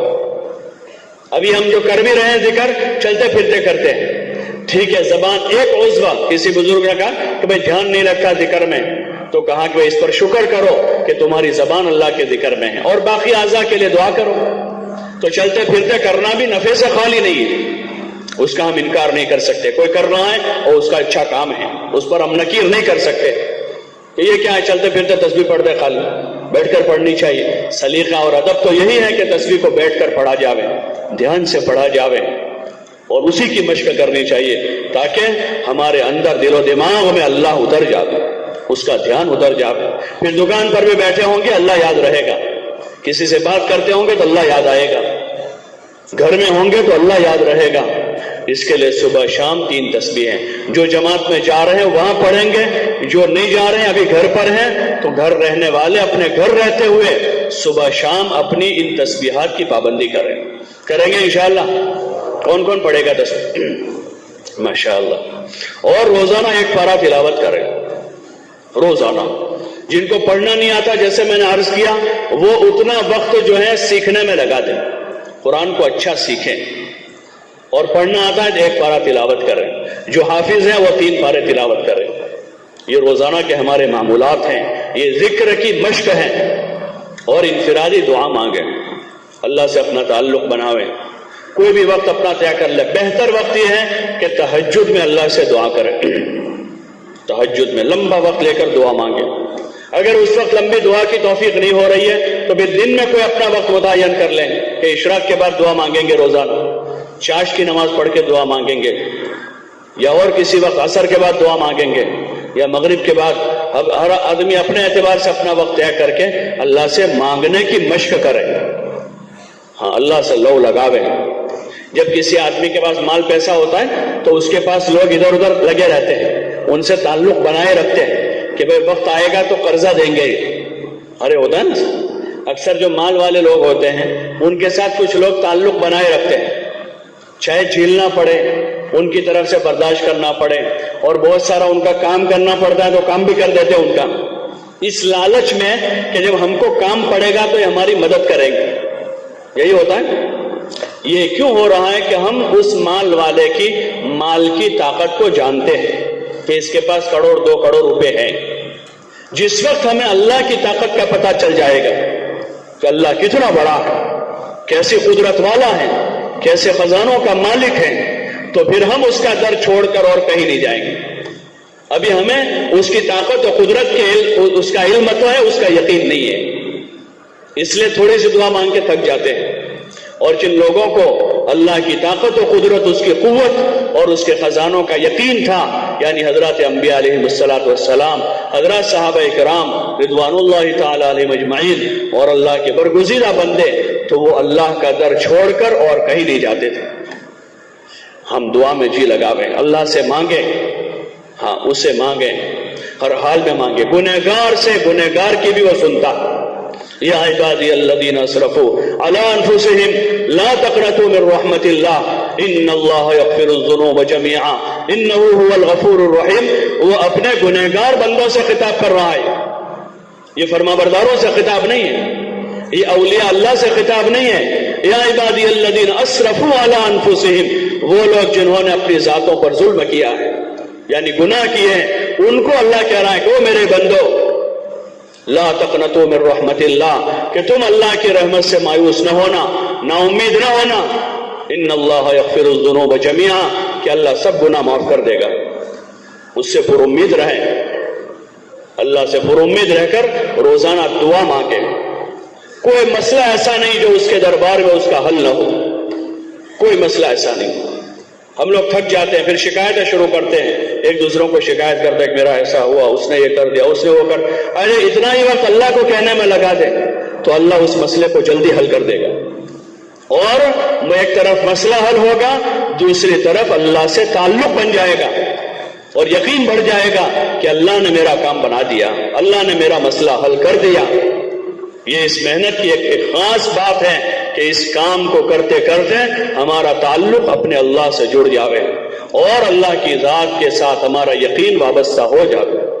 اس کے لیے دعاؤں میں جی لگاویں، جان کھپاویں، اور مانگیں اللہ سے۔ جتنے دیر مانگتے رہیں گے وہ وقت عبادت میں گزرے گا، اور حاجت پوری ہو گئی وہ الگ سے ہوگا۔ اس لیے دعا میں جی لگاویں، سنتوں کی پابندی کریں۔ خروج کے زمانے میں ہر کام کو سنت کے مطابق کرنے کی کوشش کریں، کھانا پینا، اٹھنا بیٹھنا، سونا جاگنا، ہر کام، بات چیت، بات کہنا سننا بھی سنت کے مطابق کریں۔ ہم لوگ ایسا کہہ کر چھوٹ جائیں گے، اصل میں میری عادت ایسی ہے، ہماری تو پوری قوم ہی ایسی ہے، لوگ پھر آخر میں سارا لڑائی جھگڑا کر کے ہماری تو قوم ہی ایسی ہے، ایسا کر کے آتے ہیں۔ تو ہم کو قوم پرستی کا حکم نہیں دیا ہے کہ قوم کے پیچھے چلے، خاندان کے پیچھے چلے، ابا کے پیچھے۔ اصل میں میرے ابا کی بھی ایسی عادت ہے، آپ لوگ ساری لڑائی کرنے کے بعد میرے ابا کا بھی ایسی عادت ہے، تو ہم کو اس کا حکم نہیں دیا کہ ابا کے پیچھے چلیں اور دادا کے پیچھے چلیں یا دوستوں کی، ہم کو تو حکم دیا گیا ہے کہ ہم حضور صلی اللہ علیہ وسلم کا اتباع کریں. ہوش میں ہو تب بھی اتباع کریں، غصے میں ہو تب بھی اتباع کریں. اس کی مشق کریں ہم.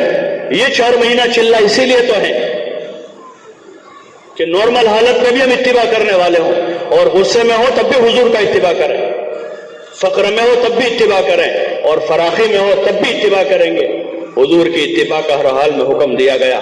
لقد کان لکم فی رسول اللہ اسوۃ حسنہ، کہ تمہارے لیے اسوہ حسنہ وہ رسول صلی اللہ علیہ وسلم کی ذات ہے. حضور کا اتباع کریں گے، اس کی مشق کریں گے. مشق تو کریں، کوشش تو کریں. کوشش کریں گے تو اللہ پاک دھیرے دھیرے دھیرے دھیرے دھیرے آپ کے اتباع کی توفیق دے دے گا.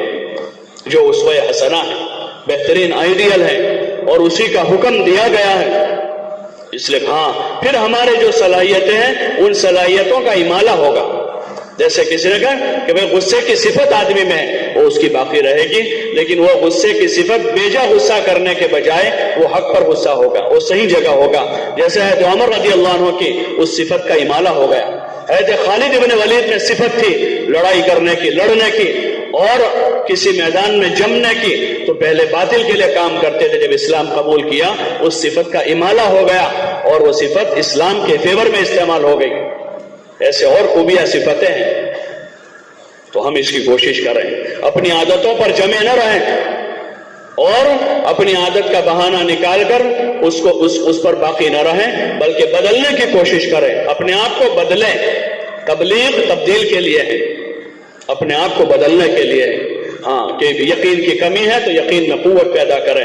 اتباع سنت نہیں ہے تو اتباع سنت کا جذبہ پیدا کریں. راہ خدا میں جان مال لگانے کا جذبہ نہیں تھا تو راہ خدا میں جان مال لگانے کا جذبہ پیدا کریں. اپنے اندر نرمی، عاجزی، انکساری، تواضع، جو صفات ایمانیہ ہیں، جو ایمان کی علامتیں ہیں، حیا، ان صفتوں کو اپنے اندر پیدا کر کے اپنے ایمان میں جلا پیدا کرنے کی ہم کوشش کریں گے. خالی آنا جانا نہیں ہے، راہ خدا میں ان چیزوں پر محنت کریں. اور اس کا ذریعہ یہ ہے کہ اپنے آپ کو لایانی سے بچاویں، لایانی نہ کریں. ان چیزوں کی مشق میں لگے رہیں. پہلے سے عادت تھی فضول مجلسیں لگانے کی اور باتیں کرنے کی، اس کو ختم کریں. زیادہ وقت دعوت میں، تعلیم میں، ذکر میں، عبادت میں، خدمت میں اپنے آپ کو مشغول کر دیں. زیادہ بولنے کی عادت ہے، قرآن لے کے پڑھنا شروع کر دیں تو بولنے کی طاقت بجائے وہاں کے یہاں لگا. زیادہ بولنے کی عادت ہے تو بجائے ایران توران کے بولنے کے دعوت دیں، اللہ کی بڑائی بولے، اللہ کی عظمت بولے، دین کے فائدے بولنا شروع کر دیں. مال خرچ کرنے کی عادت تھی کہ پہلے چائے پینے میں، سگریٹ پینے میں اور اس میں لگاتے تھے، اب مخلوق خدا کی خدمت میں لگاویں. اپنی اس صلاحیت کا امالہ کریں، اس کی جگہ بدلیں، اس کی ایک مشق کر کے اپنے آپ کو سنوارنا ہے، اپنے آپ کو بنانا ہے. اسی طرح روزانہ گشت کرنے ہیں. جیسے روزانہ کی ملاقاتوں کا نظام بنا، گھر گھر ملاقاتیں کی، ایسے عمومی گشت ایک عمل ہے. 5 قسم کے گشت: خصوصی گشت، تعلیمی گشت، تشکیلی گشت جو ہم نے اس میں کیا ملاقاتوں میں. ایسے روزانہ عمومی گشت ہیں کہ روزانہ شام کو 2 نمازوں کے بیچ کا وقت فارغ کر کے جس ماحول میں زیادہ ملاقاتیں جس وقت ہو رہی ہو اس 2 نمازیں، مغرب عشاء میں ہو رہی تو مغرب بعد اور عصر مغرب میں ہو تو عصر کے بعد عمومی گشت کریں اور پوری جماعت یکسو ہو کر ایک ساتھ اس عمل میں شریک ہوں. یہ بہت بڑا عمل ہے. مولانا الیاس صاحب رحمۃ اللہ علیہ فرماتے تھے ہمارے اس کام میں عمومی گشت جو ہے وہ ریڑھ کی ہڈی کی طرح ہے. جیسے انسانی جسم میں ریڑھ کی ہڈی ہے، ریڑھ کی ہڈی کے بغیر آدمی بیٹھ نہیں سکتا، چل نہیں سکتا، کھڑا نہیں ہو سکتا. ایسے عمومی گشت کے بغیر آدمی جو ہے اس کام کی حقیقت کو نہیں پا سکتا. عمومی گشتوں میں پھریں، محتاج بن کر، ہدایت کے طالب بن کر اور انسانیت کی ہدایت کی طلب لے کر ہم عمومی گشتوں میں پھریں. 10 آدمیوں کی جماعت بناویں. کوئی مصلیحت ہے تو 7 کی کر دیں. اپارٹمنٹ وغیرہ ہیں، بہت تنگ گلیاں ہیں تو 5 آدمیوں کی بنا لیں. باقی اصل 10 آدمیوں کی جماعت بنے. دعا ذکر میں کچھ لوگ بیٹھے، مسجد میں کچھ لوگ ہوں گے، استقبال میں 1-2 آدمیوں کو کھڑا کر کے یہ محلے میں پوری لگن کے ساتھ، پورے دھن کے ساتھ، پوری فکر کے ساتھ اللہ کے راستے میں پھرنے کے فضائل کے دھیان کے ساتھ، تو پھر گشت بوجھ نہیں بنے گا، ورنہ گشت بوجھ بن جائے گا. 1 دن 2 دن 3 دن کیا، چوتھے دن سے ساتھی کہیں گے امیر صاحب اس کو بھیجو، کل میں گیا تھا. پھر یہ کہے گا کہ اس کو متکلم بناؤ، کل میں بنا تھا. وہ کہے گا اس کو دعا میں بٹھاؤ، کل میں بیٹھا تھا۔ یہ کیوں ایسا ہو رہا ہے کہ یہ فضائل کا دھیان نہیں ہے، لگن نہیں ہے، دھن نہیں ہے۔ مزدوری کرنے والا روزانہ صبح نکل جاتا ہے، اوور ٹائم کرتا ہے، وہاں جا کر کمپنی والے سے نام لکھواتا ہے کہ اور ڈیوٹی کے لیے میں تیار ہوں، کیونکہ اس کو مال ملنے کا یقین ہے کہ اوور ٹائم کروں گا 1 گھنٹے کے 100 روپے ملتے ہیں، 2 گھنٹے کے 200 اوور ڈیوٹی کے ملیں گے، اور 500 تنخواہ کے 700 ہو جائیں گے۔ وہ اس دھیان کے ساتھ ڈیوٹی کرتا ہے تو اوور ٹائم کرتا ہے۔ اور جب فضائل کا دھیان نہیں ہوتا تو راہ خدا میں نکلنے کے بعد بھی آدمی گشت کرنے کو تیار نہیں ہوتا۔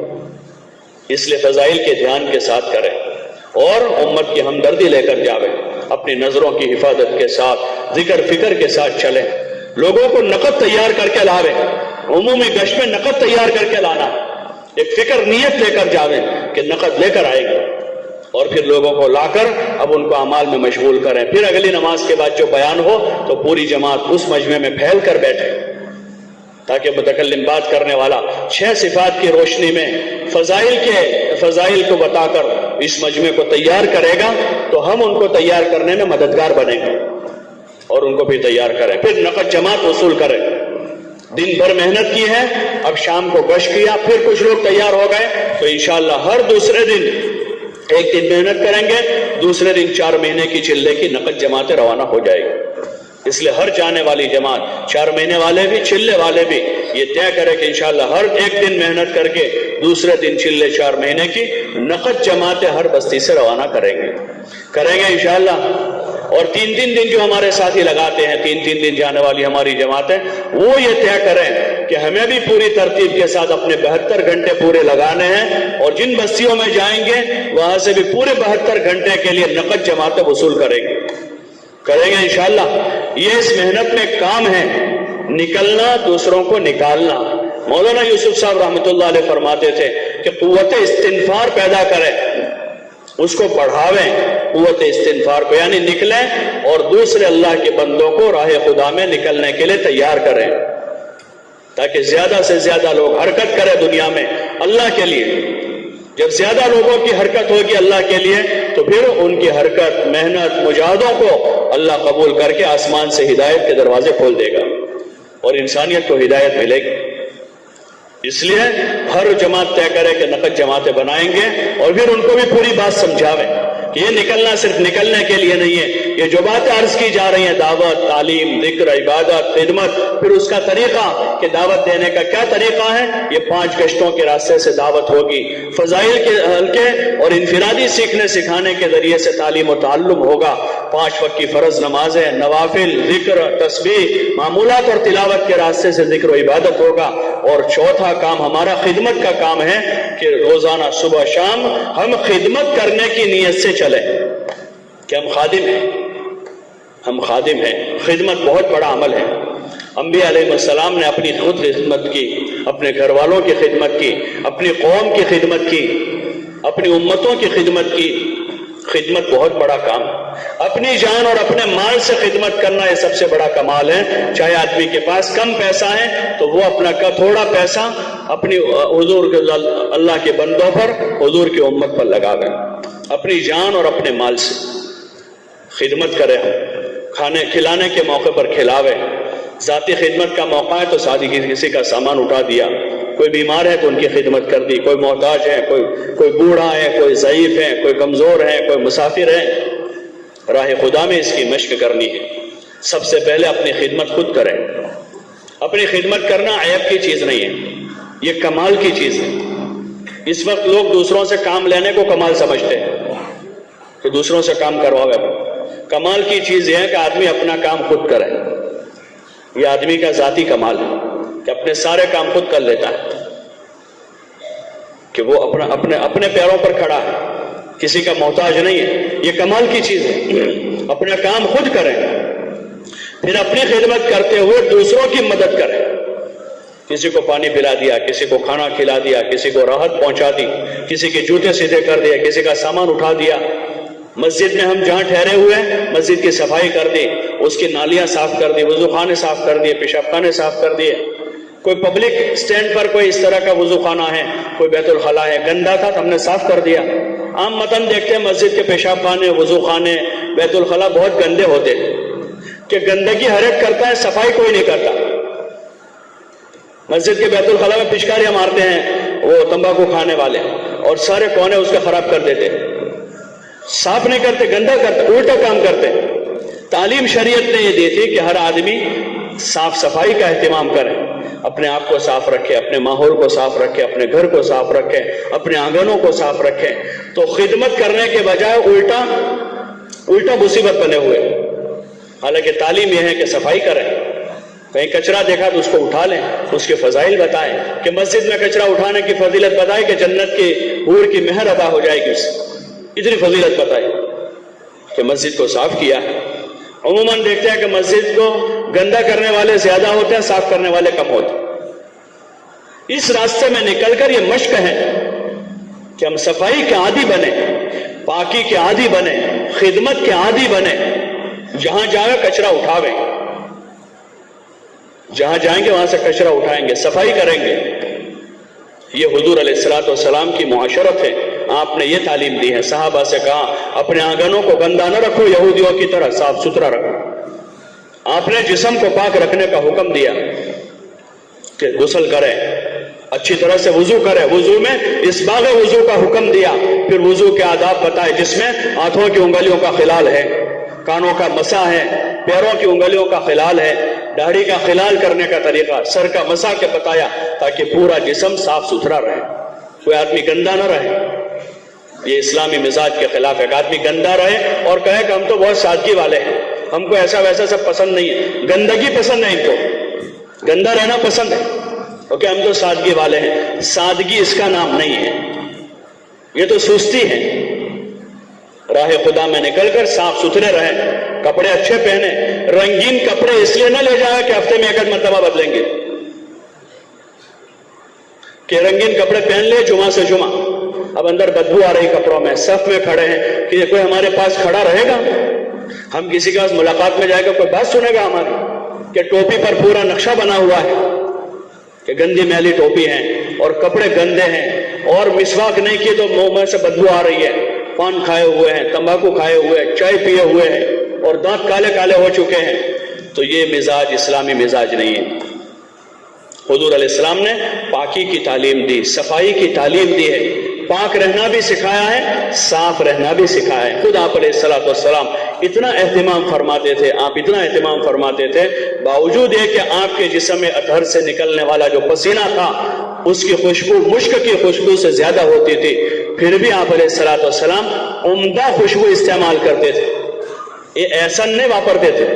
آج کل جو آتے ہیں وہ پرفیوم، وہ سارے خالی خوشبو کا نام ہوتا ہے، اس میں کوئی خوشبو ہوتی نہیں. آپ عمدہ خوشبو استعمال کرتے تھے، ہر وقت مسواک کرتے تھے اور کہتے تھے کہ حضرت جبریل علیہ السلام نے مجھے اتنی تاکید کی ہے کہ مجھے ایسا لگا کہ شاید میرے مسوڑے گھس جائیں گے، اور اگر مجھے امت پر مشقت کا اندیشہ نہ ہوتا تو میں مسواک کو فرض کر دیتا تاکہ دانت صاف رہے، سب منہ صاف رہے. اور پھر مسواک کے فائدے بتائے کہ اس کے کتنے سارے فائدے.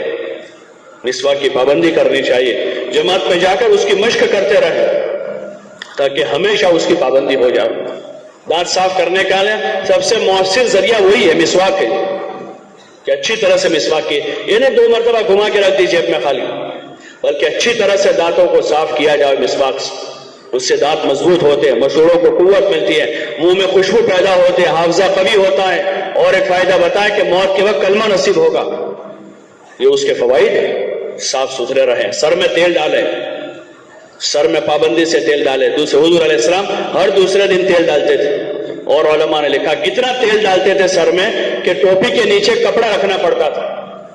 ٹوپی کے نیچے کپڑا رکھتے تھے، پھر ٹوپی پہنتے تھے تاکہ وہ تیل کی چکناہٹ وہ کپڑے میں آوے، ٹوپی پر نہ آوے. اور تیل ڈالتے تھے سر میں. داڑھی کو ٹھیک رکھتے تھے، یہ نہیں کہ داڑھی بڑھا دی بہت، ادھر جا رہی ادھر جا رہی ہے.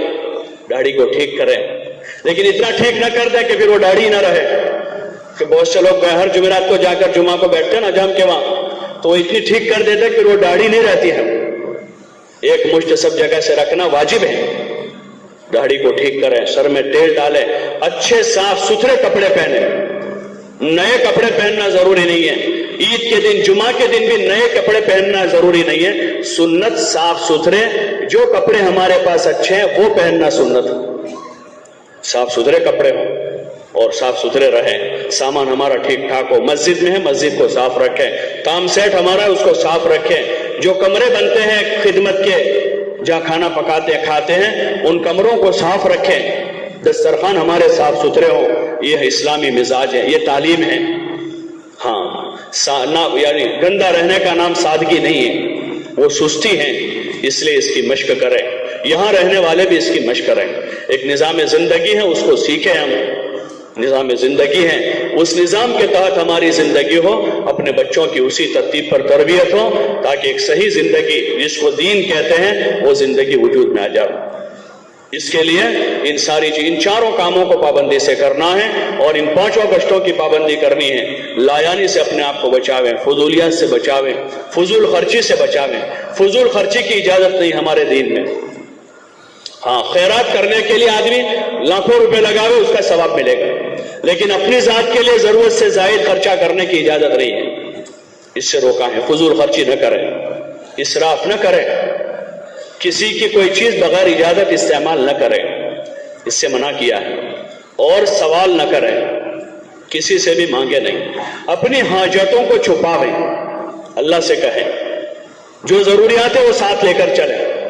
اپنا ضرورت کا خرچہ ہے، اپنا بستر ہے، اپنے کپڑے ہیں، اپنا تولیہ ہے، اپنا صابن ہے، اپنا تیل ہے، جو ضروریات ہے وہ ساتھ لے لیں۔ اس کے علاوہ کوئی ضرورت پیش آ گئی تو اس کو چھپاویں اور اللہ سے کہیں کہ اللہ میری حاجت ہے تو پوری کر دے۔ لوگوں سے سوال نہ کرے، نہ زبان کا سوال کرے نہ دل کا سوال کرے۔ لوگوں کے کھانے کی امید پر جماعت میں نہ جاوے، اپنی جان مال لگائیں گے، ہم کھلائیں گے لوگوں کو، اس لیے دعوت کا انتظار نہ کرے۔ مسجد جا کر ہمارے پاس 1-2 وقت کا کچا کھانا ہو، فوراً پہلے کھانا پکانا شروع کر دے، پھر خصوصی گشت میں جاوے، تاکہ ہم مستغنی رہے لوگوں کے مال سے، لوگوں کے کھانے سے، لوگوں کسی چیز کی طرف ہماری نظر نہ ہو۔ ہم لوگوں کی دعوت استغنا کے ساتھ قبول کریں گے۔ کوئی دعوت دینے آئے گا استغنا سے ہم معذرت کریں گے کہ نہیں بھائی کھانا تو ہمارے پاس ہے، آپ ہمارے کھانے میں شریک ہو جائیں، آپ شریک ہو جاوے تاکہ اتنا وقت آپ کام میں دے سکے، 2-2.5 گھنٹے آپ ہم کو ملاقات کرا۔ وہ کہے کہ نہیں آپ ہماری دعوت قبول کر لو، تو پھر وہ ہمارا مسلمان بھائی ہے، اس کا حق ہے کہ اس کی دعوت قبول کی جاوے۔ استغنا کے ساتھ قبول کریں، اشراف کے ساتھ نہیں۔ یہ بزرگوں نے اصول لکھا ہے، کسی کی کوئی چیز قبول کرنے کا اصول یہ ہے کہ استغنا سے قبول کریں، اشراف سے نہ ہو کہ ہمارے دل میں تمنا پہلے سے وہ دعوت کرے ہمارے، بلکہ بزرگوں کے بارے میں سنا پڑھا کتابوں میں کہ جب کسی چیز میں اشراف پیدا ہو جاتا تھا اور وہ چیز ان کو پیش کی جاتی تھی تو قبول نہیں کرتے تھے، کہہ دیتے تھے کہ بھائی اس چیز میں مجھے پہلے سے اشراف تھا اس لیے میں اس کو قبول نہیں کروں گا۔ ہاں استغنا کے ساتھ قبول کریں۔ ایسے آپس میں اپنے ساتھیوں کی کوئی چیز کوئی دے رہا ہے، کوئی چیز پیش کر رہا ہے تو اشراف نہ ہو، استغنا ہو۔ یہ بڑی خوبی ہے، بڑی صفت ہے، استغنا کے ساتھ رہیں، سوال نہ کریں۔ ایسے ہی انتظامی امور میں دخل گیری نہ کریں۔ مسجد کا مسئلہ ہے، مدرسے کا مسئلہ ہے، مؤذن کا مسئلہ، امام، وہ ان کے مسائل ہیں۔ ہمارے اعمال میں یہ گشت کرنے ہیں، تعلیم کرنی ہے، ملاقات کرنے، نقد جماعت بنانی ہے، مسجد وار جماعت، یہ ہمارے کام ہے، اسی میں ہم لگے رہیں یکسوئی کے ساتھ۔ اور جتنے امت کے مسائل ہیں ان کے لیے ہم دعا کریں گے۔ سب کا کام نہیں، سب لوگ جج بن جائیں گے تو کیا ہوگا؟ ارے بھائی ہوگا، نظام صحیح چلے گا کہ سارے لوگ جب جج بن گئے کہ بھائی سب اپنے اپنے کام میں لگے رہے، کہ اس لیے انتظامی کاموں میں ان کے آپس کے لڑائی جھگڑے ہیں، میاں بیوی کے جھگڑے ہیں، ہم جماعت میں گئے ہیں اور لوگ آئے کوئی ہمارا مسئلہ ہے، ان کو دعا دیں کہ اللہ پاک آپ کے مسئلے کو حل کر دے، اور ان کے وہاں اس لائن کے لوگ ہیں وہ کریں گے ان کا کام۔ سب تو قاضی بن نہیں سکتے ہیں، سب تو امام بن نہیں سکتے ہیں، لیکن سب بھونجگڑیے بن جاتے ہیں، سب بھونجگڑیے بن جاتے ہیں، اور اس لیے مسئلے بڑھ گئے۔ مسئلے اس لیے بڑھ گئے ہیں کہ ناتجربہ کار لوگ جو ہیں کاموں میں لگ گئے ہیں، جو ان کو تجربہ نہیں ہے اس کا، جو بڑے تجربے کی چیزیں ہیں۔ ہاں دعا ہم سب کے لیے کر سکتے ہیں کہ دعا کریں ہم سب کے لیے، اور ہر ایک اپنے اپنے کاموں میں لگا رہے۔ ان علاقوں میں بھی جائیں گے، لوگوں کے مسائل آئیں گے کہ کمیٹی اور امام صاحب کا مسئلہ ہے، 2 میاں بیوی کا مسئلہ ہے، مؤذن اور امام کا مسئلہ ہے، محلے کے کمیٹی اور محلے والوں کا مسئلہ ہے۔ ان انتظامی امور میں دخل گیری ہم نہ کریں، یہ ہمارا اصول ہے، اور کوئی بھی کام اپنے اصولوں پر چلتا ہے، کوئی بھی کام اپنے اصولوں پر چلے گا، تو اس لیے اس کی خوب خاص فکر کریں کہ ہم اپنے کام میں یکسوئی کے ساتھ لگے رہیں، حالات حاضرہ کا کوئی تذکرہ نہ کریں۔ وہاں کیا چل رہا ہے، یو پی میں کیا ہو رہا ہے، بنگال میں کیا ہو رہا ہے، بہار میں کیا ہو رہا ہے، کہ ہم حالات حاضرہ پر ہمارا کوئی تبصرہ نہیں، ہماری کوئی رائے نہیں ہوگی۔ لوگ ٹرین میں ملیں گے، بھائی تمہارا کیا کہنا ہے فلاں جگہ کے بارے میں، بھائی ہم تو اس کو ہمیں پتہ نہیں ہے، ہمارا یہ موضوع نہیں ہے، ہمارا یہ سبجیکٹ نہیں ہے۔ ہوتا ہے بھائی کہ بھائی ایک پراپرٹی لائن کے وکیل کے پاس آدمی جو ہے کرمنل کیس لے کر جاتا ہے، وہ پوچھتا ہے کہ بھائی یہ ہمارا سبجیکٹ نہیں ہے، اس کے لیے آپ فلاں وکیل سے ملے۔ دانت کے ڈاکٹر کے پاس جا کر آدمی دماغ کی بات کرے گا کہ اس کے دماغ میں تکلیف ہے، تو کیا کہے گا وہ؟ بولو نا بھائی، دانت کا ڈاکٹر کیا کہے گا؟ بھائی اس کے لیے دماغ کا ڈاکٹر میں آپ کو ریفرنس لکھ دیتا ہوں، آپ اس کے پاس چلے جائیں۔ لیکن دیگر موضوع میں ہم سب شروع ہو جاتے ہیں۔ تو اس لیے اس کی کوشش کریں کہ ہم فضولیات میں اسی طرح حالات حاضرہ پر ہمارا کوئی تبصرہ نہ ہو، کوئی تذکرہ نہ ہو، سیاسی باتیں نہ کریں۔ سیاست ہمارا موضوع نہیں ہے، ہمارا موضوع دین ہے، ہمارا موضوع دین ہے، ہمارا موضوع آخرت ہے۔ قبر، حشر، نشر، جنت، جہنم، یہ ہمارا موضوع ہے، اس پر ہم بات کریں گے۔ قبر کی بات کریں گے، حشر کی بات کریں گے، جنت کی بات کریں گے، جہنم کی بات کریں گے، آخرت کی بات کریں گے، یہ ہمارا موضوع ہے۔ اس لیے ان تمام چیزوں سے پرہیز کریں اور اپنے ساتھیوں کی خدمت، ان کا اکرام اور ان سے اچھا گمان اور اپنے امیر کی اطاعت، جس بستی میں جائے ان بستی والوں سے محبت، ان کی خدمت، ان چیزوں کو اختیار کرتے ہوئے وہاں ہمارا وقت لگے گا، یہ وقت مفید ہوگا ہمارے حق۔ آگے ماہ مبارک بھی آئے گا، آپ کا رمضان کا مہینہ گزرے گا، اس میں تو رمضان کے ایکسٹرا فضائل ہیں، رمضان کی راتوں کے، رمضان کی تراویح کے، اور رمضان میں تلاوت کلام پاک کے، اور رمضان میں خوب صدقہ اور خیرات کے۔ حضور صلی اللہ علیہ وسلم رمضان میں اپنے ان ساری عبادتوں کو، اپنے سارے کاموں کو اور اپنی ساری محنتوں کو بڑھا دیتے تھے۔ رمضان آرام کا مہینہ نہیں ہے، رمضان کام کا مہینہ ہے، سیزن ہے۔ جیسے تاجر لوگ سیزن میں آرام نہیں کرتے، کھانا کم کر دیتے ہیں اور بیزی ہوتے ہیں، ایسے رمضان مومنین کے لیے، ایمان والوں کے لیے سیزن ہے کہ رمضان میں روزوں کے ساتھ تراویح، تلاوت، صدقہ خیرات، صلہ رحمی، یہ سارے کام بڑھ جاتے ہیں۔ اس لیے کوشش کریں کہ اپنے رمضان کو اچھا بناویں۔ حضور علیہ السلام شعبان کا، رجب کا چاند دیکھ کر دعا مانگتے تھے، اللہم بارک لنا فی رجب و شعبان وبلغنا رمضان، یا اللہ ہمارے رجب اور شعبان میں برکت دے دے اور ہمیں رمضان تک پہنچا دے۔ تیاری کر رہا ہے رمضان، رمضان کی تیاری کپڑے نہیں ہے، رمضان کی تیاری جوتے اور ٹوپیاں نہیں ہے، اور رمضان کی تیاری جو ہے وہ یہ سامان، ساز و سامان نہیں ہے۔ ہمارے تاجر رمضان کی تیاری تجارت کے سامان سے کر رہے ہیں، پھل والے پھل کے لیے اور اس کے لیے۔ رمضان تو یکسو ہونے کا مہینہ ہے، رمضان تو یکسو ہونے کا مہینہ ہے کہ بھئی رمضان سے پہلے دھندا کر لو تاکہ رمضان میں ہم کاروبار کم کریں، رمضان کی راتوں میں عبادت کریں۔ کہ بھئی رمضان میں بھی اگر کاروبار کرنا پڑتا ہے کہ لوگوں کی حاجت ہم سے وابستہ ہے، کہ پھل والوں کے ساتھ لوگوں کی حاجت وابستہ ہے، کپڑے والوں کے ساتھ لوگوں کی حاجت وابستہ ہے، تو لوگوں کی خدمت کی نیت سے تو اس طرح کاروبار کریں کہ اپنی عبادت پر زد نہ پڑے۔ یہ نہیں کہ سیزن ہے تو پوری رات جاگتے رہے، دن بھر سوتے رہے اور ایسے ہی رمضان گزارتے رہے، یہ رمضان ہمیں دوبارہ نصیب نہیں ہوگا۔ علماء نے لکھا ہے کہ ایک روزہ اگر آدمی کا رمضان کا فوت ہو گیا اور زندگی بھر وہ روزے رکھتا رہے، رمضان کے اس ایک روزے کے برابر نہیں ہو سکتا وہ۔ اس لیے کاروبار کو کم کریں، رمضان کی راتوں کو عبادت میں گزاریں، لاریوں پر، چوکوں پر، چوراہوں پر، مارکیٹوں پر۔ یہ ایک مسلمان کی بلکہ ایک انسان کی زندگی نہیں ہے، یہ عقل مندی کی چیز نہیں ہے کہ ہمارے بازار آباد ہوں، بلکہ رمضان کی راتیں تراویح پڑھنے کے بعد پھر آدھا گھنٹہ آرام کر لیا، کچھ چائے پینی تھی، کچھ کھانا کھانا تھا، کھا لیا، اب پھر عبادت میں لگ گئے۔ اگر عبادت کا ذوق اس وقت نہیں، آرام کر لیں، اور تہجد میں گھنٹہ ڈیڑھ گھنٹہ پہلے اٹھ گئے، وہ رات میں آرام کر لیا، آخر رات میں جاگ لیے، باقی لایانی کرنے کی گنجائش نہیں ہے۔ باہر ہوٹلوں پر، چوراہوں پر، چوکوں پر گزشتہ 2 سالوں میں چونکہ مارکیٹیں بند تھی تو عقل مندی کا کام کر لیا، ادھر مارکیٹیں بنائی ہم نے اور رمضان کی راتیں ضائع کی، اور اس وقت 5-10 لوگ کہہ رہے ہیں کہ 5-25 آدمیوں کا دھندا ہو گیا، 5-25 کا دھندا ہوا اور ہزاروں کی رات برباد ہو گئی۔ یہ 5-25 کا دھندا آباد ہوا اور ہزاروں لوگوں کی راتیں برباد ہوئی۔ 5-25 آدمیوں کا کام ہو رہا ہے، اللہ پاک نے ان کی روزی ان راتوں کے ساتھ مختص نہیں کی ہے۔ اگر وہ اپنے کاروبار کے لیے دن کے کاروبار تلاش کریں، خدا ان کو عزت کی روزیاں دے گا۔ وہ اپنی بھی رات محفوظ کریں گے اور وہ دوسروں کی بھی رات محفوظ ہونے کا ذریعہ بن جائیں گے۔ یہ عقل مندی نہیں ہے کہ فروٹ کی اور ناشتے کی اور لاریوں پر لاریاں کھلتی جاوے اور لوگوں کا جان، مال، وقت اور ساری اتنی قیمتی صلاحیتیں اور سرمایہ برباد ہوتے جاوے۔ تو ہمیں ضرور اس کی دعا کرنی چاہیے، اللہ پاک سب کو حلال روزیاں دے، پاکیزہ روزیاں دے، عزت والی روزیاں دے اور اچھی روزیاں دے، جو ابھی مل رہے ہیں اس سے بہتر دیں، لیکن اور دن اور راتیں برباد ہو کر روزی ملے، یہ کوئی عقل مندی کی چیز نہیں۔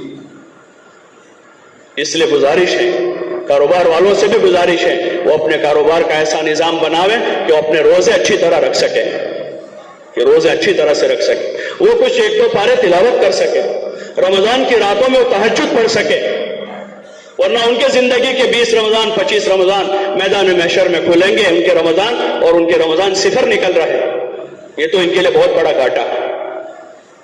ایک تو وہ مجبور آدمی ہے، بعض مرتبہ یہ مسئلہ آتا ہے کہ اصل میں بیوی بچوں کی روزی روٹی کا انتظام کرنا بھی تو فرض ہے۔ وہ مجبور آدمی جس کے پاس اس کے علاوہ کھانے پینے کا کوئی انتظام نہیں ہے، اس کے لیے تو تہجد پڑھنے سے بہتر ہے کہ اپنی روزی روٹی کا انتظام کرے اور اپنی حلال کمائی کرے۔ لیکن وہ آدمی جو رمضان کی کمائی کو عید میں اسراف کر رہا ہے، لاکھوں ہزاروں روپے کپڑوں، جوتوں، چشموں میں لگا رہا ہے، اور وہ آدمی جو اپنے گھر کی ایلیویشن پر لاکھوں روپے لگا رہا ہے، اور جو اپنی بچیوں اور اپنے پوتیوں نواسیوں اور بچوں کی شادیوں پر لاکھوں روپے کا اسراف کر رہا ہے، اور وہ یہ کہہ رہا ہے کہ بیوی بچوں کا نفقہ ہمارے ذمہ فرض ہے، اللہ کو کیا جواب دیں گے؟ لوگوں کو تو ہم چپ کر سکتے ہیں، اللہ کے دربار میں کسی کی زبان زوری نہیں چلے گی، وہاں تو سیدھا سیدھا حساب ہوگا۔ من یعمل مثقال ذرۃ خیرا یرہ ومن یعمل مثقال ذرۃ شرا یرہ، جو ذرہ برابر نیکی لے کر آیا ہوگا اس کو ذرہ اس کا مل جائے گا، جو ذرہ برائی کا لے کر آیا ہوگا وہ اس کو اس کا بھگتان بھگتنا ہوگا۔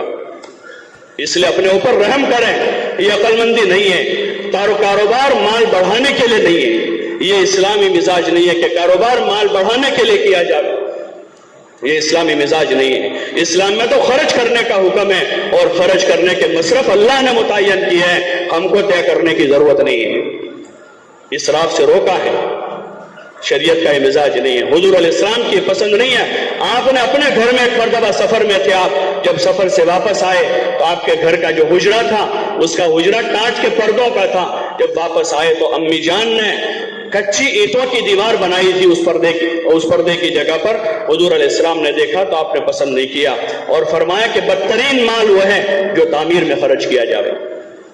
اب ایلیویشن پر 2-2 لاکھ روپے لگ رہے ہیں، 5-5 لاکھ روپے کے نقشے بن رہے ہیں، 50,000 روپے کا بیت الخلا بن رہا ہے، یہ عقل مندی نہیں ہے۔ جتنی ہماری اسلامی خلافتیں ضائع ہوئی ہیں اور خلافتوں کا جو زوال آیا ہے وہ انہی نقشوں میں آیا ہے، ان نقشوں میں آیا ہے کہ سواریوں پر اور گھروں پر اور کھانے پینوں پر جو اسراف شروع ہوا تو بڑی بڑی مسلمانوں کی حکومتیں جن کی طاقتوں کا ڈنکا بج رہا تھا دنیا میں، وہ حکومتوں کا زوال ہو گیا۔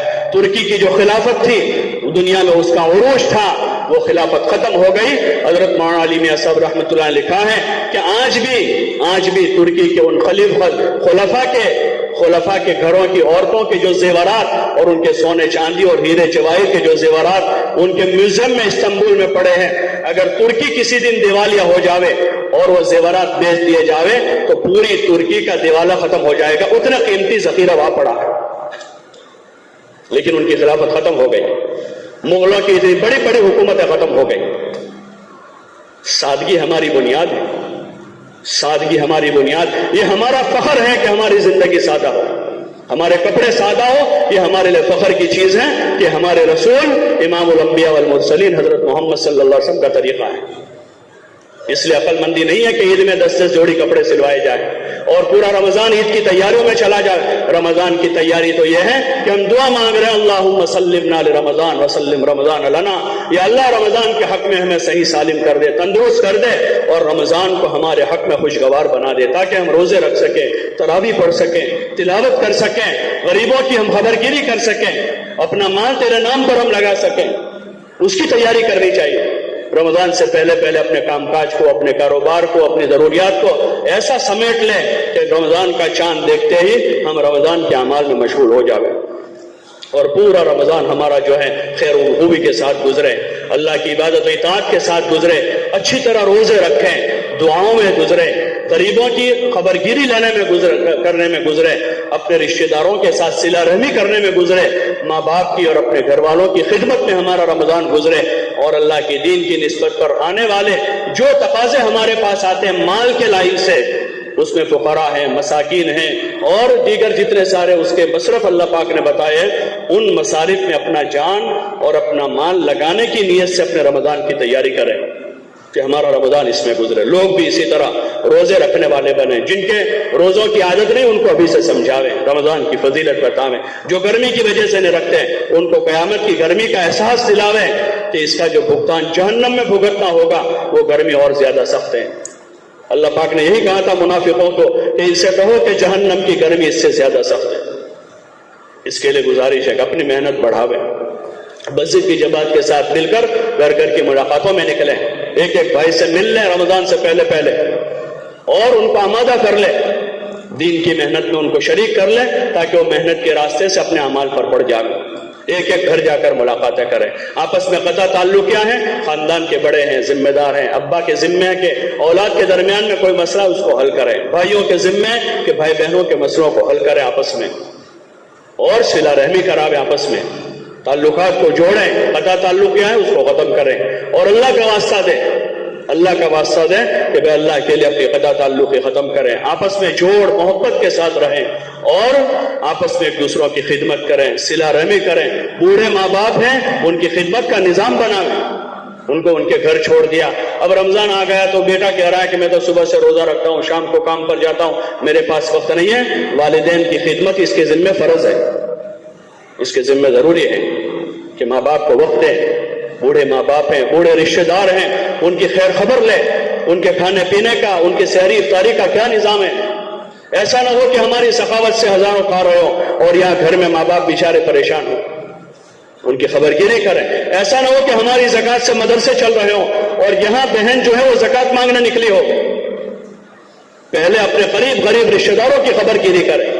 سب سے پہلے زکوٰۃ کا مصرف ہمارے اقربا ہیں، غریب رشتہ دار ہیں، ان کو اپنی زکوٰۃ دیں، ان کو پہلے حساب لگاوے، معلوم کرے خاندان میں، کیونکہ آپس میں عورتوں میں تعلقات اچھے نہیں ہوتے ہیں، اس لیے کوئی غریب عورت ہوتی ہے گھر میں بات ہوتی ہے تو فوراً کہہ دے کہ اس کے پاس تو بہت ہے، ان کے حالات ٹھیک نہیں ہیں۔ اپنے رشتہ داروں کی خبرگیری کریں، تفقد کریں۔ مصرف زکوٰۃ تلاش کرنا یہ زکوٰۃ دینے والے کے ذمے ہے، جیسے نماز کے لیے جگہ تلاش کرنا نمازی کے ذمے کو مسجد جاوے، جگہ تلاش کرے، جگہ بناوے اور پاک جگہ نماز پڑھے، ایسے زکوٰۃ کا مصرف تلاش کرنا یہ زکوٰۃ دینے والے کے ذمے کو خود تلاش کرے، اپنا مال دوسروں کے حوالے نہ کر دے کہ فلاں صاحب ادا کر دیں گے، فلاں صاحب ادا کر دیں گے، اور جیسے نماز کے لیے خود مسجد آتا ہے زکوٰۃ دینے کے لیے خود جاوے۔ بہتر اور اصل طریقہ یہی ہے۔ پھر آدمی کو کوئی مجبوری ہے کسی کو وکیل بنایا اپنی جگہ پر ہے، باقی یہ ہے کہ زکوٰۃ دینے والا خود غریب کو تلاش کرے اور وہ غریب غریب کے ہاتھ تک اس طرح مال پہنچا دے کہ داہنے ہاتھ سے دیا ہے بائیں ہاتھ کو پتہ نہ چلے۔ ایسے نہ ہو کہ میں نے اس کو دیے، اس کو کہا کہ اس کو دے دینا، اور اس کو کہا کہ وہ اس غریب کو دے دینا، بیچ میں 4 آدمیوں کو پتہ چلا کہ اس کو اس نے زکوٰۃ دی ہے۔ بلکہ مال دینے کا یہی طریقہ بتایا، داہنے ہاتھ سے دیں، بائیں ہاتھ کو پتہ نہ چلے، اس طرح غریب کی ضرورت پوری کر دیں۔ اس کے مسائل علماء سے معلوم کریں، زکوٰۃ نکالنے کے کیا مسائل ہیں، زکوٰۃ کا مصرف کون ہے، کس کو دے سکتے ہیں، کس کو نہیں دے سکتے ہیں، لیکن سب سے پہلے اپنے اقربا میں تلاش کریں، اپنی بستی میں تلاش کریں کہ اپنی بستی میں کون لوگ ہیں، پھر اپنے قرب و جوار کی بستیوں کو دیکھیں، یہ اس کا طریقہ ہے، اور پھر اس کے بعد جہاں تک ہم پہنچا سکتے ہیں، اللہ نے جتنی طاقت قوت دی ہے، جتنا مال دیا ہے، اس حساب سے اپنے اموال کی زکوٰۃ ادا کریں۔ رمضان میں عموماً لوگ زکوٰۃ ادا کرتے ہیں، زکوٰۃ ادا کرنے کے لیے کروڑ پتی ہونا ضروری نہیں ہے، شریعت کے نصاب کا مالدار ہونا ضروری ہے۔ اس کے علماء سے مسائل پوچھیں اپنے اموال کی زکوٰۃ، اور زکوٰۃ کے علاوہ بھی جو ہے رمضان میں اپنے مالوں کو صلہ رحمی میں لگاویں، افطار کراویں، لیکن افطار کے لیے وہ رائج طریقے اختیار نہ کریں جیسے افطار پارٹیاں کرتے ہیں، پھر وہاں ویڈیوگرافی ہوتی ہے، فوٹو ہوتے ہیں، اور پھر اس کے اشتہار ہوتے ہیں، یہ افطاری کا طریقہ نہیں۔ افطار تو ہے کہ غریبوں کے وہاں سامان پہنچا دیں۔ کوئی موقع ایسا مل گیا کہ اپنے دسترخوان پر 2-4 آدمیوں کو بلا لیا، دوسرے دن 2-4 آدمیوں کو بلا لیا، تاکہ روزانہ ہم 2-5 کو افطار کرا رہے ہیں، کسی کو پتہ نہیں چل رہا ہے کہ ہماری افطار پارٹی ہو رہی ہے وہاں پر۔ نمائش کی گنجائش نہیں ہے شریعت میں، نمائش کی گنجائش نہیں ہے. نمائش نہ کرے اپنے کاموں کی، اپنی افطار کی اور اپنے صدقہ خیرات کی اور اپنی خدمتوں کی نمائش نہ کریں. اپنی خدمتوں کو چھپانا ہے، یہ شریعت کا مزاج ہے کہ اپنی خدمتوں کو چھپاویں. ہم جو دے رہے ہیں اس کو چھپا دیں، ہم جو کھلا رہے ہیں اس کو چھپاویں، ہم جو خدمت کر رہے ہیں اس کو چھپاویں کہ ہم اللہ کے لیے کر رہے ہیں. ہم اللہ کے لیے کر رہے ہیں کہ ہم نے اللہ کے لیے، کہ اس کا بدلہ ہمیں اللہ سے لینا ہے. حضرت عائشہ رضی اللہ عنہ فرماتی ایک موقع پر کہ میں تو یہ چاہتی ہوں کہ دنیا سے اس حال میں چلی جاؤں کہ میرے پیچھے میرا کوئی تذکرہ ہی نہ ہو. اتنے اخلاص کے ساتھ عمل کرنا ہے، تبھی وہ عمل بارگاہ خدا بندی میں قبول ہوگا، ورنہ لاکھوں روپے لگا کر آدمی جہنم میں جائے گا. بڑی تلقین کر کے آدمی، لوگوں کو خیر کی نصیحت کر کے آدمی جہنم میں چلا جائے گا. اللہ ہم سب کی اس سے حفاظت فرما. اس لیے اپنے رمضان کی قدر کریں اور رمضان میں اپنے معمولات کو بڑھاویں، اپنی عبادت بھی بڑھاویں، دعوت بھی بڑھا دیں، ملاقاتوں گشتوں میں زیادہ سے زیادہ وقت لگاویں. رمضان میں 3 دن جو ایک مرتبہ لگا رہے ہیں وہ 3 مرتبہ لگاویں، کہ ہر 10 دن میں 3 دن لگائیں گے. پورب و جوار کے دیہاتوں میں جائیں گے، بستی بستی جائیں گے، ایک ایک مسلمان کی خبر لیں گے. 100% روزہ اور لوگوں میں دین کی طلب پیدا ہو جاوے، اس کے لیے ہم کوشش کریں گے. چھوٹے چھوٹے دیہاتوں میں بھی جہاں 2-5 مسلمان رہتے ہیں وہ بھی تراویح پڑھیں، وہ بھی روزے رکھیں، وہ بھی آپس میں صلہ رحمی کریں. اس کے لیے ان کے پاس جا کر ان کو سمجھائیں گے، محنت کریں گے. 3 مرتبہ 3 دن لگائیں گے. ماہ مبارک میں قربانی بڑھا دے. گشتوں کا نظام رمضان میں باقی رکھیں، گشت اپنی جگہ پر ہوں، دوسرے گشت جو کر رہے ہیں وہ بھی کرتے رہیں. بس ایک جذبہ بنانے کے رمضان میں کام کرنا ہے تو پھر رمضان میں کام آسان ہو جائے گا. اس لیے فضائل رمضان کی تعلیم ہو، مسجدوں میں بھی گھروں میں بھی جم کر فضائل رمضان کی تعلیم کریں تاکہ ہمارے جذبات بنتے رہے، رمضان کی قدر بڑھتی رہے اور روزوں اور عبادت میں مزہ آتا رہے. اس کے لیے فضائل رمضان کی جم کر اپنی مسجدوں میں بھی جہاں تعلیم دیگر کتابوں کی ہوگی اس کے ساتھ فضائل رمضان بھی پڑھی جاوے، اور اپنے گھر میں بھی بچوں کو لے کر ابھی سے فضائل رمضان کی تعلیم شروع کر دیں تاکہ بچوں کو بھی رمضان کی عبادت اور رمضان کے روزے اور رمضان میں صدقہ خیرات اور رمضان میں صلہ رحمی کا ابھی سے مزاج بنے. اور اللہ کرے کہ آنے والا یہ رمضان ہم سب کو نصیب بھی ہو اور یہ رمضان ہمارا اچھا سے اچھا گزرے تاکہ ہماری بقیہ زندگی جو ہے ایسی ہو جاوے جیسے اللہ چاہتا ہے. رمضان میں بڑی تاثیر ہے، تقوی کی صفت پیدا کرتا ہے، اور تقوی بنیادی وصف ہے دین پر عمل کرنے کے لیے اور جنت میں جانے کے لیے. تو اس کے لیے ہم اس کی بھرپور کوشش کریں کہ ہمارا وقت جو ہے ماہ مبارک میں عبادت میں، دعوت میں، اعمال میں، ذکر میں، خدمت میں اور اپنی اصلاح کی کوشش میں لگتا رہے تاکہ ہماری بقیہ زندگی جو ہے تمام قسم کے خرافات سے محفوظ ہو جائے. اس کی کوشش کریں گے بھائی انشاءاللہ.